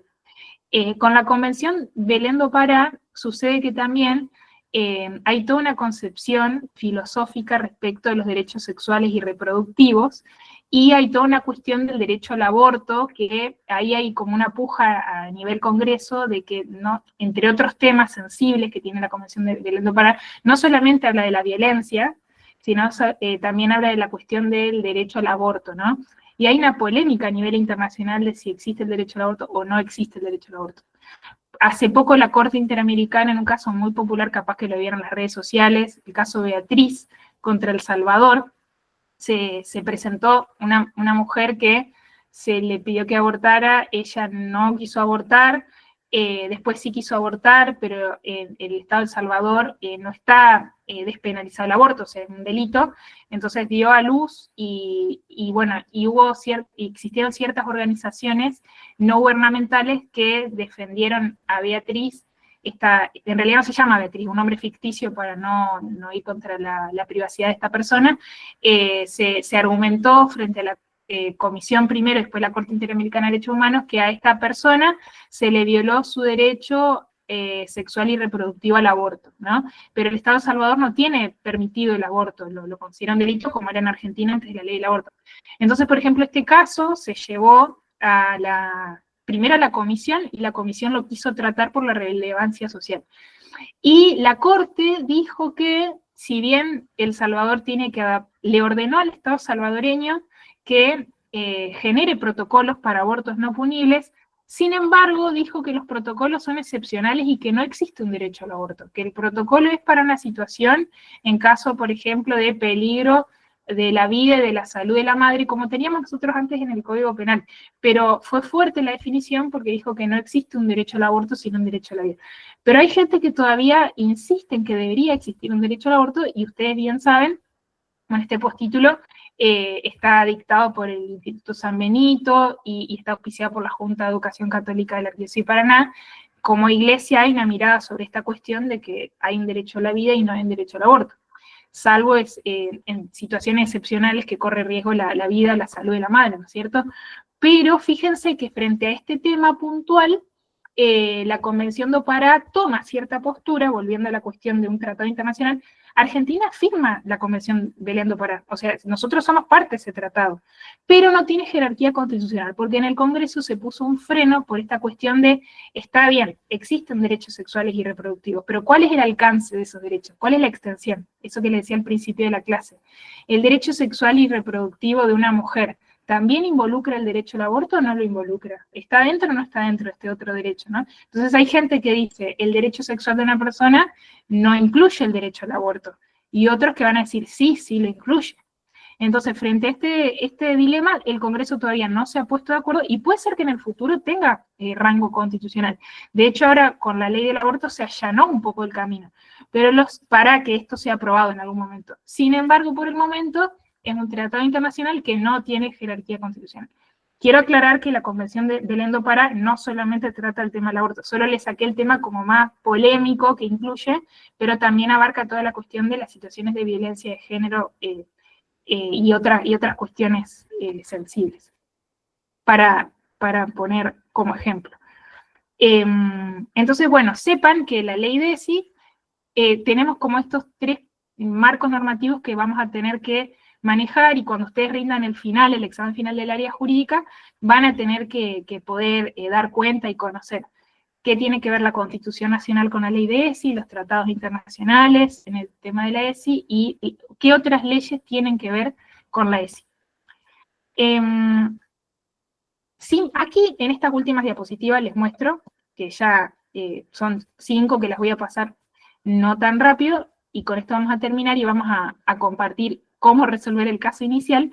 Yo acá les cité la Declaración Universal de Derechos Humanos, el Pacto San José de Costa Rica, el Pacto Internacional de Derechos Económicos, Sociales y Culturales, la Convención sobre los Derechos del Niño y la Convención sobre la Eliminación de toda la forma de discriminación de la mujer. Yo acá en el Power que les voy a dejar en la plataforma, les cité 5 tratados internacionales de derechos humanos que Argentina ha firmado y que tienen jerarquía constitucional, y les cité algunos artículos que hablan de algunas cuestiones vinculadas con la ESI y con el caso real que les cuento que se sucedió en una escuela de Paraná. Declaración Universal de Derechos Humanos. Les voy a leer algunos derechos que forman parte de esta declaración y después vamos a poner en común. Dice, toda persona tiene derecho a la libertad de pensamiento, y les pido que a medida que vaya leyendo, yo sé que estamos cansados, pero esta es la parte final de la clase, quizá no se apuren en anotar, sino en pensar lo que estoy diciendo. Voy a tratar de ir un poquito más despacio, y piensen qué significan estos derechos humanos que Argentina asume y que tenemos todos los ciudadanos argentinos. Piénsenlos un ratito y trátenlos de ir relacionando con la situación del inicio de la clase. Artículo 18. Toda persona tiene derecho a la libertad de pensamiento, de conciencia, de religión, y este derecho incluye la libertad de manifestar la religión o la creencia individual, colectivamente, tanto en público como en privado, por la enseñanza. Artículo 19. Todo individuo tiene derecho a la libertad de opinión y de expresión. Este derecho incluye no ser molestado a causa de las opiniones, investigar y recibir información y opiniones y difundirlas, sin limitación de fronteras por cualquier medio de expresión. Toda persona tiene derecho a la educación. Los padres tendrán el derecho preferente a escoger el tipo de educación que habrá de darse a sus hijos. Pacto de San José de Costa Rica. Los padres y tutores tienen derecho a que los hijos o pupilos reciban la educación religiosa y moral que esté de acuerdo a sus propias convicciones. Artículo 13, inciso 1. Toda persona tiene derecho a la libertad de pensamiento y expresión. Pacto Internacional de Derechos Económicos, Sociales y Culturales. Los Estados parte en el presente pacto reconocen el derecho de toda persona a la educación. Inciso 3 del artículo 13.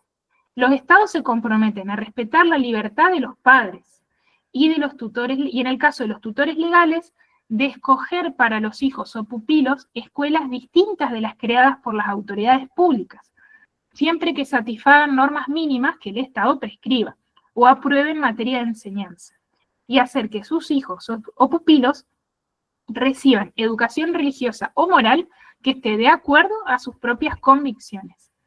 Nada de lo dispuesto en estos artículos se interpretará como una restricción a la libertad de los particulares y entidades para establecer y dirigir instituciones de enseñanza, a condición de que la educación dada en esas instituciones se ajuste a normas mínimas que prescriba el Estado.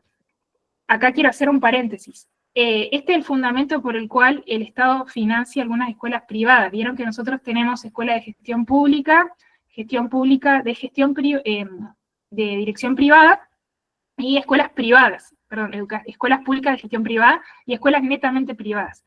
¿Por qué el Estado financia escuelas públicas de gestión privada o hace un aporte? Porque tiene que cumplir con el tratado internacional de que los padres tienen que tener derecho de poder acceder, tienen que tener la posibilidad real y concreta de acceder a instituciones que sean distintas de las públicas y de enseñanza oficial. Si algún papá quiere mandar a su hija a una escuela adventista, hay un tratado humano, el Tratado de Derechos Humanos que firmó el Estado argentino para que el papá tenga esta posibilidad.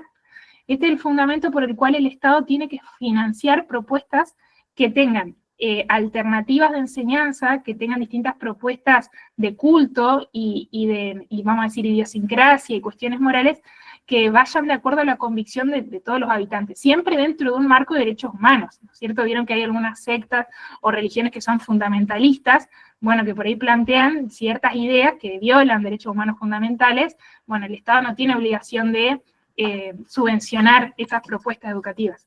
Sin embargo, todas las que vayan en línea con los derechos humanos fundamentales, pero que representen convicciones íntima, fundamental de determinado grupo, aunque sea minoritario de la población, tiene que ser asegurada por el Estado como una garantía para que todos los padres puedan acceder a ese tipo de educación. Entonces, este es el fundamento, quería poner este paréntesis, por el cual el Estado financia escuelas con determinado ideario, determinada religión, determinada cultura. Entonces, bueno, fíjense que estamos en el Pacto Internacional de Derechos Económicos, Sociales y Culturales. Convención sobre los Derechos del Niño, ya estamos terminando. Los Estados partes se comprometen a asegurar al niño protección y cuidado necesario para su bienestar, teniendo en cuenta derechos y deberes de los padres, tutores y otras personas responsables a él frente a la ley. Artículo 5. Los Estados partes respetan la responsabilidad, derechos y deberes de los padres, o en su caso, miembros de la familia ampliada o de la comunidad, según establezca la costumbre local, de los tutores o personas encargadas legalmente del niño, de impartirle en consonancia con la evolución de sus facultades, dirección y orientación apropiada para que el niño ejerza los derechos reconocidos en la Convención.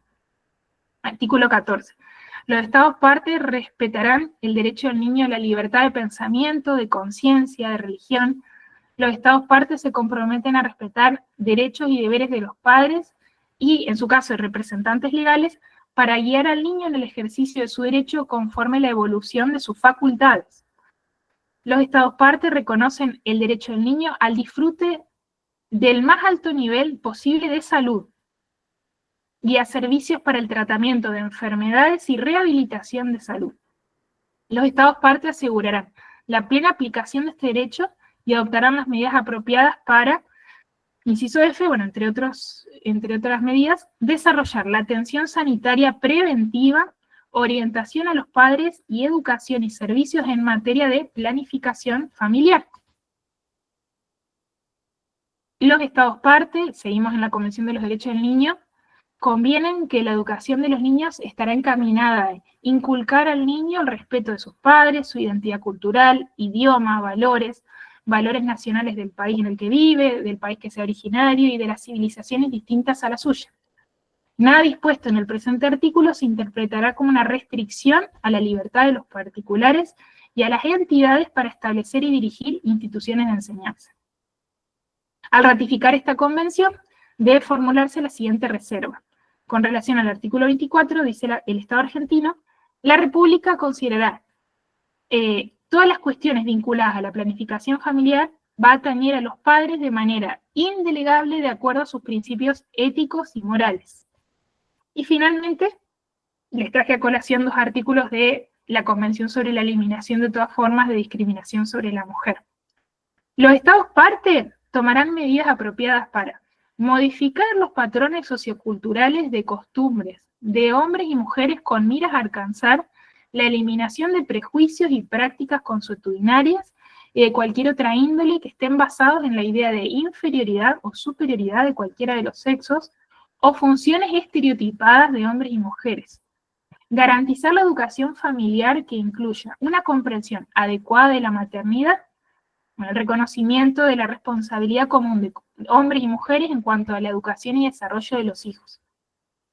Y finalmente, artículo 16, los Estados partes adoptarán medidas adecuadas para eliminar la discriminación contra la mujer en todos los asuntos relacionados con el matrimonio, las relaciones familiares y en particular asegurarán condiciones de igualdad entre hombres y mujeres. Los mismos derechos a decidir libre y responsablemente en el número de hijos y el intervalo de nacimientos y tener acceso a la información, educación y medios que les permitan ejercer estos derechos. Fíjense, el Estado tiene que garantizar el acceso a la información, educación y medios para ejercer todos estos derechos de los que estamos hablando, ¿sí? Bueno, disculpen la celeridad y el apuro, pero vieron que son muchos temas a tratar, siento que me faltó un montón por decir, pero la clase tendría que terminar más o menos a las 12 aproximadamente, entiendo que estamos cansados, y quería dejar aunque sea unos 20 minutos de diálogo, de escucharlos a ustedes, respecto de, voy a volver a la filmina inicial, el caso que yo les planteé al inicio, una madre que ve en el cuadernillo de su hijo de 11 años que se toca el tema de la masturbación, sin una contextualización, solamente hay una definición, y ella que se le hace un nudo en la garganta, porque ella quería abordar este tema que no se da en la escuela, y bueno, ¿hay algún derecho? Acá abro el micrófono y también aprovecho, quizás antes de resolver el caso, si alguien quiere hacer alguna pregunta de la exposición. Yo entiendo que no hay preguntas porque si no me hubieran cortado y lo hubieran escrito. Si hay preguntas, me las hacen ahora. Si no hay preguntas, vamos directamente al caso. Si les parece, el que quiere escribir puede escribir, y para ordenarnos, el que quiera levante la mano y yo le voy dando la palabra. La consigna sería, si ustedes, si quieren, pueden contar lo que pensaron al inicio de la clase y si agregaron algún otro dato o algún otro aporte después del desarrollo de la clase, y tendríamos que responder entre todos. ¿Tiene algún derecho la mamá en esta situación?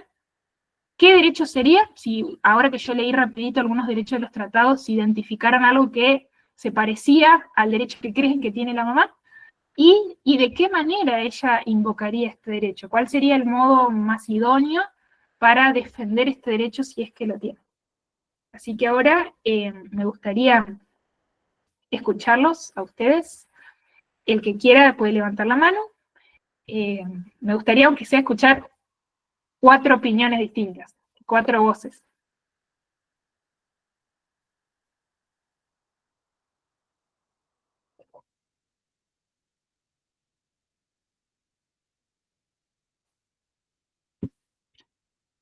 Piensen tranquilos. Nancy, te escucho. Te Bueno, me escuchamos. parece que la madre tiene que ser escuchada y respetada y se le tiene que informar qué es lo que qué es lo que se pretende con el tema de la masturbación, porque por ahí yo he estado en aulas y los chicos desde muy pequeños hacen gestos a veces muy bruscos y a mí me parecen violentos con otros chicos que tal vez no están familiarizados o no tienen idea. Entonces me parece que es importante abrir el tema, pero tal vez eh, con autorización de los padres, informando a los padres desde qué lugar, que se pretende tal vez desde el cuidado, desde diferenciar lo que es íntimo, de grupal o comunitario. Me parece que es importante un desarrollo más, no solo la palabra masturbación, y que la madre pueda también opinar y aportar a la ley. Creo que según también lo que venís leyendo, de que el Estado tiene que asegurar las creencias y la transmisión de los padres, se tiene que respetar lo que ella también tiene para decir. Perfecto, muy buen aporte.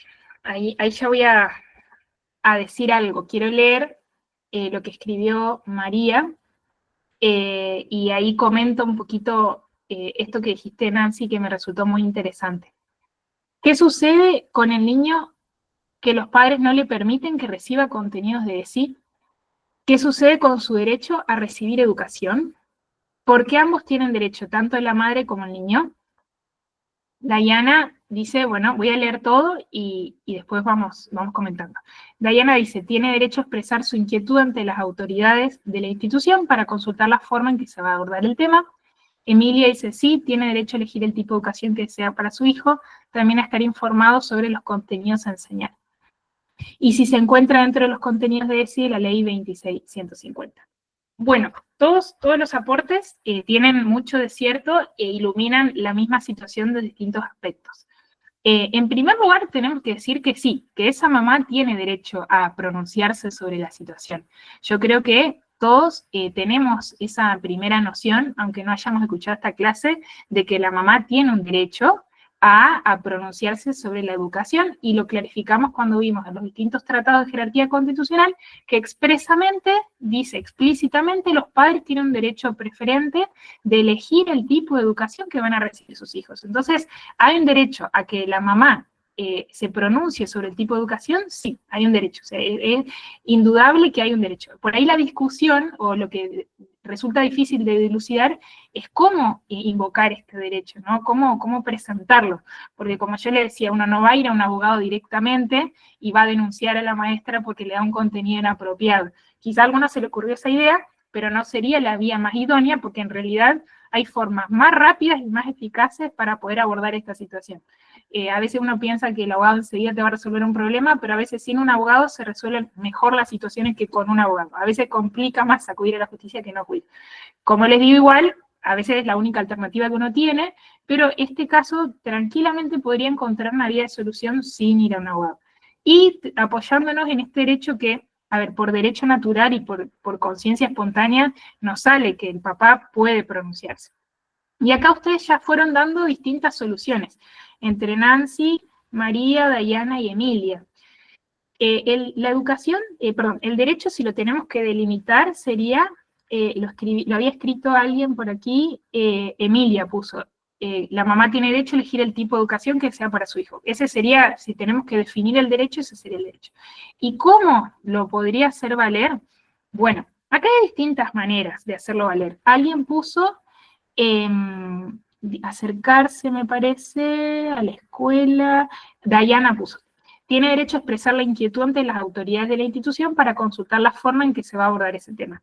Una primera solución podría ser que la mamá pida hablar con la maestra. Vieron que cada institución tiene como su cultura distinta. A veces una mamá se encuentra con la maestra en la salida de la escuela y le puede decir, ahí en nomás un comentario de pasillo, perdón, la informalidad.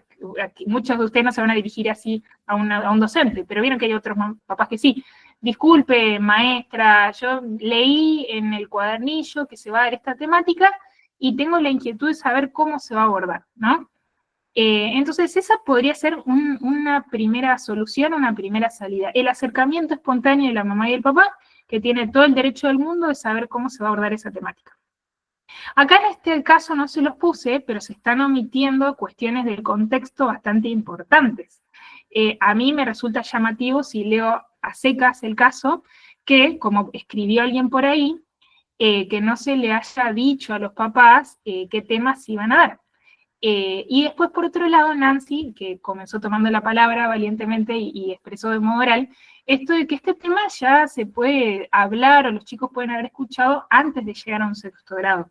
A veces la palabra masturbación puede aparecer en un niño de nivel inicial o de nivel, capaz que les parece muy pronto, pero de nivel primario. Vieron que los chicos escuchan y repiten todo y lo reproducen de modo natural, sin conciencia. Quizás preguntan, bueno, ¿qué es la masturbación, papá? Porque lo escuchó a un compañero decirlo, porque lo leyó en el celular o porque lo vio en la tele o en un diario. Entonces, naturalmente, el tema podría surgir antes, ¿no? Entonces, ¿qué pasa? Ahí tenemos distintas cuestiones. La escuela, ¿lo puede abordar antes o no lo aborda antes de la etapa, vamos a decir, que empieza la pubertad, que esto lo van a ver en el área de salud, cuando se ve el desarrollo evolutivo? Quizá hay más despertar sexual o más interés en este tema llegada a la pubertad o la adolescencia. ¿Qué pasa si surge en la infancia, que surge de modo prematuro?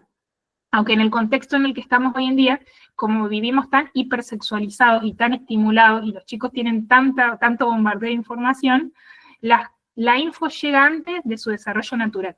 Entonces, frente a esta realidad, ¿conviene planificar tocarlo antes o no? Bueno, esto lo vamos a ver bien en la parte didáctica, pero yo ya ahí introdujo un tema importante, la planificación, ¿cierto? Lo ideal, y esto lo van a trabajar bien en el área pedagógica, es que cada institución tenga un plan de educación sexual integral o un proyecto de educación sexual integral. Que el Consejo General de Educación hace unos años que lo viene pidiendo las instituciones, pero la realidad es que muchas instituciones lo arman y lo presentan como para cumplir con el Consejo, pero voy a ser muy cruda, después queda archivado, queda guardado en un cajón y no se lleva a la práctica. Se hace como para cumplir y queda muy bonito, como con un niño, como un moño, pero no instrumentamos la ESI en las escuelas por distintas razones, porque tenemos miedo, porque nosotros hay algunas cosas que no nos sentimos capacitados para decir o para hacer, capaz que porque no sabemos cómo, o sea, tenemos todo el deseo de llevarlo adelante, pero no sabemos cómo empezar, porque no nos enseñaron el profesorado, porque no he hecho una capacitación al respecto. Entonces, más allá de por qué no estoy llevando la ESI adelante a la escuela, el hecho es que no la estoy llevando. Y si eso está sucediendo en mi caso, o en la institución, o en las instituciones donde trabajo, nunca es tarde para elaborar un proyecto, y en este postítulo les vamos a enseñar a elaborar un proyecto de educación sexual integral y también a planificar. Yo desde el lugar donde estoy, sea maestra a nivel inicial, de primario y secundario, vamos a hacer un trabajo por niveles y por áreas, y bueno, y cada uno por modalidad, porque yo sé que acá hay gente que trabaja, por ejemplo, en educación especial o con jóvenes y adultos, nos vamos a ir dividiendo, y vamos a, eso más avanzado el año, vamos a ajustar. Pero bueno, quiero redondear una idea y después le voy a dar la palabra a los que están levantando la mano y leer unos comentarios más. Simplemente decirles que el abordaje de la situación acá, si tenemos que simplificar, primero hay derecho de la mamá a acercarse, y un primer modo es acercarse de modo natural. Capaz que la maestra tenía todo resuelto y lo iba a hacer de modo respetuoso, pero no lo especificó en el cuadernillo. 2, si la escuela tuviera un proyecto de educación sexual integral que se lleve adelante, el proyecto abarca también el derecho de los padres. Esto tiene que estar contemplado, porque los padres son parte de la comunidad educativa. Entonces, lo ideal, alguien lo puso, creo que en el chat Sandra, debe haber conocimiento del proyecto, trabajado con la familia, explicando la manera en que se abordarán los contenidos. Si hay un contenido que es obligatorio de ESI, porque la ley nos obliga a dar ESI, y si en algún momento se va a hablar sobre la cuestión de la masturbación, que es algo que sucede y no podemos hacer la vista gorda, bueno, ¿de qué manera se lo va a hablar? Y uno eso lo acuerda con los padres y lo dialoga con los padres en qué momento se va a tocar ese tema. Pero hay vamos a decir, un error en esta situación, o algo que es bastante criticable, y es que el papá se entere de esa manera de que se va a dar ese contenido. Ahí hay un error de parte de la institución, porque la institución tiene la obligación, el deber de transmitir a la familia cómo se va a trabajar esa temática. No estamos diciendo no a la ESI, estamos diciendo explicar, porque los papás tampoco tienen la obligación de saber cómo dan los maestros y los docentes todo, porque ellos no son docentes muchas veces. Entonces, también hay que trabajar de la mano de la mamá y del papá y decirle, estos son los conocimientos científicos que nosotros vamos a generar, a construir, a compartir con los alumnos, y este es el modo, y generar acuerdos, ¿no? Romina dice, muchas veces antes de abordar estos temas se llevan adelante talleres de padres. Y a esto iba a ir también. Cuando la ESI se da en una escuela y hay un proyecto por detrás, el proyecto contempla reuniones de padres y contempla también talleres de padres, ¿no? Porque los papás tienen muchas veces miedo y desconocimiento o ignorancia no culpable respecto a esto. Nadie nos enseñó a ser papás, ni nos enseñó a cómo hablar de esto con los hijos. Y a veces es mucho más fácil hablar con un extraño que con un hijo. Entonces, la escuela tiene que prepararse, capacitarse en comunidad para también poder dar respuesta y acompañar a los papás. El deber de educar a los hijos en primer lugar es de los padres, y la escuela es subsidiaria a esta tarea. Y esto no lo digo yo por ser católica, sino que lo dicen los tratados internacionales de derechos humanos. El rol de la escuela es subsidiar en la familia. Subsidiario, ¿qué significa? Que cuando la familia no puede cumplir su rol, porque cuántas veces las familias están rotas, desarmadas, o no tienen los conocimientos pertinentes, ahí la escuela viene en ayuda a la familia, pero siempre la ayuda es una colaboración a un deber que encabeza el titular en primer lugar, es de la familia. Hay varias manos levantadas. Primero le voy a dar la palabra a Fernanda, que la había levantado en primer lugar, y después... Sí, sí. Sofi, sí, no, la bajé a la mano porque prácticamente vos sintetizaste algo que a mí me parece clave, que es que a veces presentamos un proyecto para cumplir con nuestras autoridades superiores y queda de alguna manera descansado, pero lo que es más grave es que dejamos un poco desprotegido también a los colegas docentes que están trabajando en las aulas con el contexto particular de las situaciones que se les presentan. Y yo creo que ahí es en donde tenemos el punto, digamos. El año pasado tuve la experiencia de haber tomado por primera vez una rectoría, titularizar, y observé un poco cómo había sido el año, todo ese movimiento, y hubo, claro, ¿no? Y con intencionalidades, pero como desaciertos, si se quieren, o a destiempo del conocimiento institucional. Y bueno, respecto de la ESI este año, es como que dijimos, a ver, vamos a poner algunos criterios de trabajo, primer trimestre, segundo trimestre, tercer trimestre, y todo eso fue comunicado tanto a los docentes, a todos por igual, para que puedan participar, pero también a toda la comunidad educativa, ¿no? Es decir, los padres que estén en conocimiento sobre las temáticas que se van a trabajar en cada trimestre. Fue muy positivo eso, porque más allá de cumplir con nuestras autoridades, institucionalmente sabíamos dónde estábamos parados, y coordinar con el equipo de ese institucional de qué manera lo iba a hacer y si necesitaba alguna apoyatura el docente llegado un momento en esas situaciones. Fernanda. Fernanda, gracias por compartir esa experiencia tan positiva. Yo tengo la misma experiencia que vos. Si bien nunca ocupé un cargo directivo, yo no soy rectora, sí soy coordinadora de ESI en una institución de nivel secundario y de la mano del equipo directivo, haciendo esto que vos decís, esta tarea preventiva, que después en el área pedagógica van a interiorizarse más en que esto de la prevención en el ámbito de la ESI, porque abarca un montón de frentes, esto de la comunicación con todos los agentes educativos, con los papás, con los profesores, para hablar el mismo idioma, para caminar de la mano, es muy tranquilizante, ¿no? Porque la ESI despierta un montón de temores en todos, hasta en el especialista en ESI, en todo despierta temores la ESI, porque como hablaron en la clase anterior, estamos hablando de lo más íntimo del ser humano, de lo más sagrado, que muchas veces está muy dañado. Escuché en la parte que Vanina les contaba la experiencias traumáticas que han sentido jóvenes en este tema antes de los 22, el abuso que tristemente es algo tan presente en nuestra sociedad, un flagelo tan silencioso y tan cercano a todos. Entonces, bueno, todos tenemos en este tema como una biografía sexual, algo para contar, algo para decir, y a todos nos genera cierto temor por cómo abordarlo, a veces el temor de no dañar al otro o de meter la pata. Entonces, una comunicación clara y una formación permanente en relación a esto son factores que tranquilizan muchísimo a toda la comunidad, a los papás, a los chicos, y nos ayudan también a ir evaluando cómo vamos a ir mejorando. Entonces, los invito, así como Fernanda hizo contar su experiencia, si tienen otras experiencias positivas en relación a la ESI, no hoy porque ya se nos va el tiempo, bueno, ahora igual tengo tiempo a escuchar a algunas personas más, pero anímense a compartir experiencias personales, experiencias institucionales en las que ustedes trabajen, porque nos enriquecemos muchísimo con el trabajo de los colegas. Liliana, estás levantando la mano. Kern, Liliana Kern, no sé si querés hablar.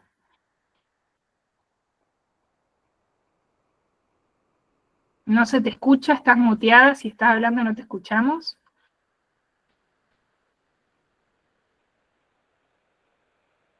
Quizás ya podés usar el chat si tenés algún problema con el micrófono.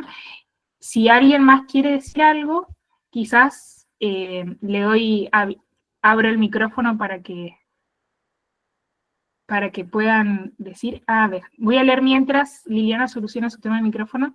Analía dice: esto que decís, Sofía, me da a pensar que la educación sexual en la escuela es un tema sensible. Está a la vista que son temas que generan en algunas familias incomodidades, dudas, miedos. Sin embargo, deberíamos estar involucrados en todos los contenidos escolares que nuestros hijos trabajan en el aula. Esto que tiene la educación en la sexualidad y que no pasa en otras áreas de estudio. También quiero decir que hay muchas escuelas que quizás con buena intención incurren, como les digo, en algunos errores a la hora de dar ESI. Porque, a ver, hay errores menores y hay errores mayores, hay errores pequeños y hay errores más groseros, ¿no? Esto que les dije de que la maestra de sexto no comunicó antes a la familia es un error de la institución. Pero bueno, también hay, por ejemplo, pueden haber errores en que los maestros den temas que no corresponden a la edad evolutiva del niño o del adolescente. Y esto sucede mucho. Y ahí muchas veces, bueno, o la maestra o el profesor tiene que pedir una disculpa porque nosotros en la ESI tenemos esta dimensión psicológica.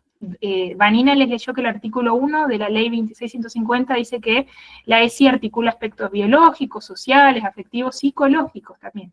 Entonces nosotros como docentes tenemos la obligación de conocer el desarrollo evolutivo estudiado por psicólogos y por profesionales de la salud mental, y estamos cometiendo un error profesional si adelantamos un tema que no es momento de dar. Obviamente que si el tema surge de los alumnos mismos, está este emergente que uno tiene que dar una respuesta, pero quemar etapas a veces puede ser tan nocivo como no hablar de determinado tema, ¿no? Entonces, uno como docente tiene esa responsabilidad de capacitarse, de qué decir en qué momento, y bueno, y hay que hacernos cargo de ciertos errores que puede ser que cometamos.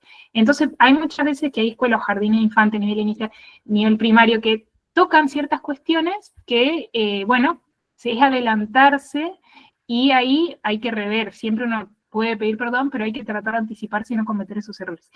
Liliana, te quiero dar la palabra, pero yo no sé, es que no te escucho. Discúlpame. Te voy a pedir que escribas porque yo no te estoy pudiendo escuchar. Y Romanela, te veo con la mano levantada también. Si querés tomar la palabra.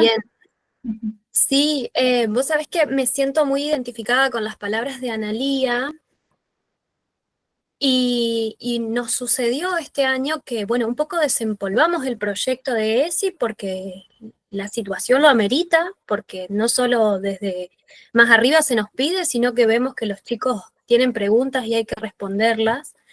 Y nos pasa que en las primeras reuniones para iniciar el ciclo lectivo planteamos esto, ¿no? Bueno, vemos que se necesita por ahí cierto espacio reflexivo y hay muchos silencios en esas reuniones. Se pide por ahí por escrito alguna sugerencia de trabajo y también hay renglones en blanco y por ahí con la mejor de las actitudes, el equipo docente busca encontrarse con esas familias y no siempre nos encontramos, o sea, sin ir más lejos, fueron muy pocas las familias que después de estas reuniones pidieron el proyecto para hacerse parte.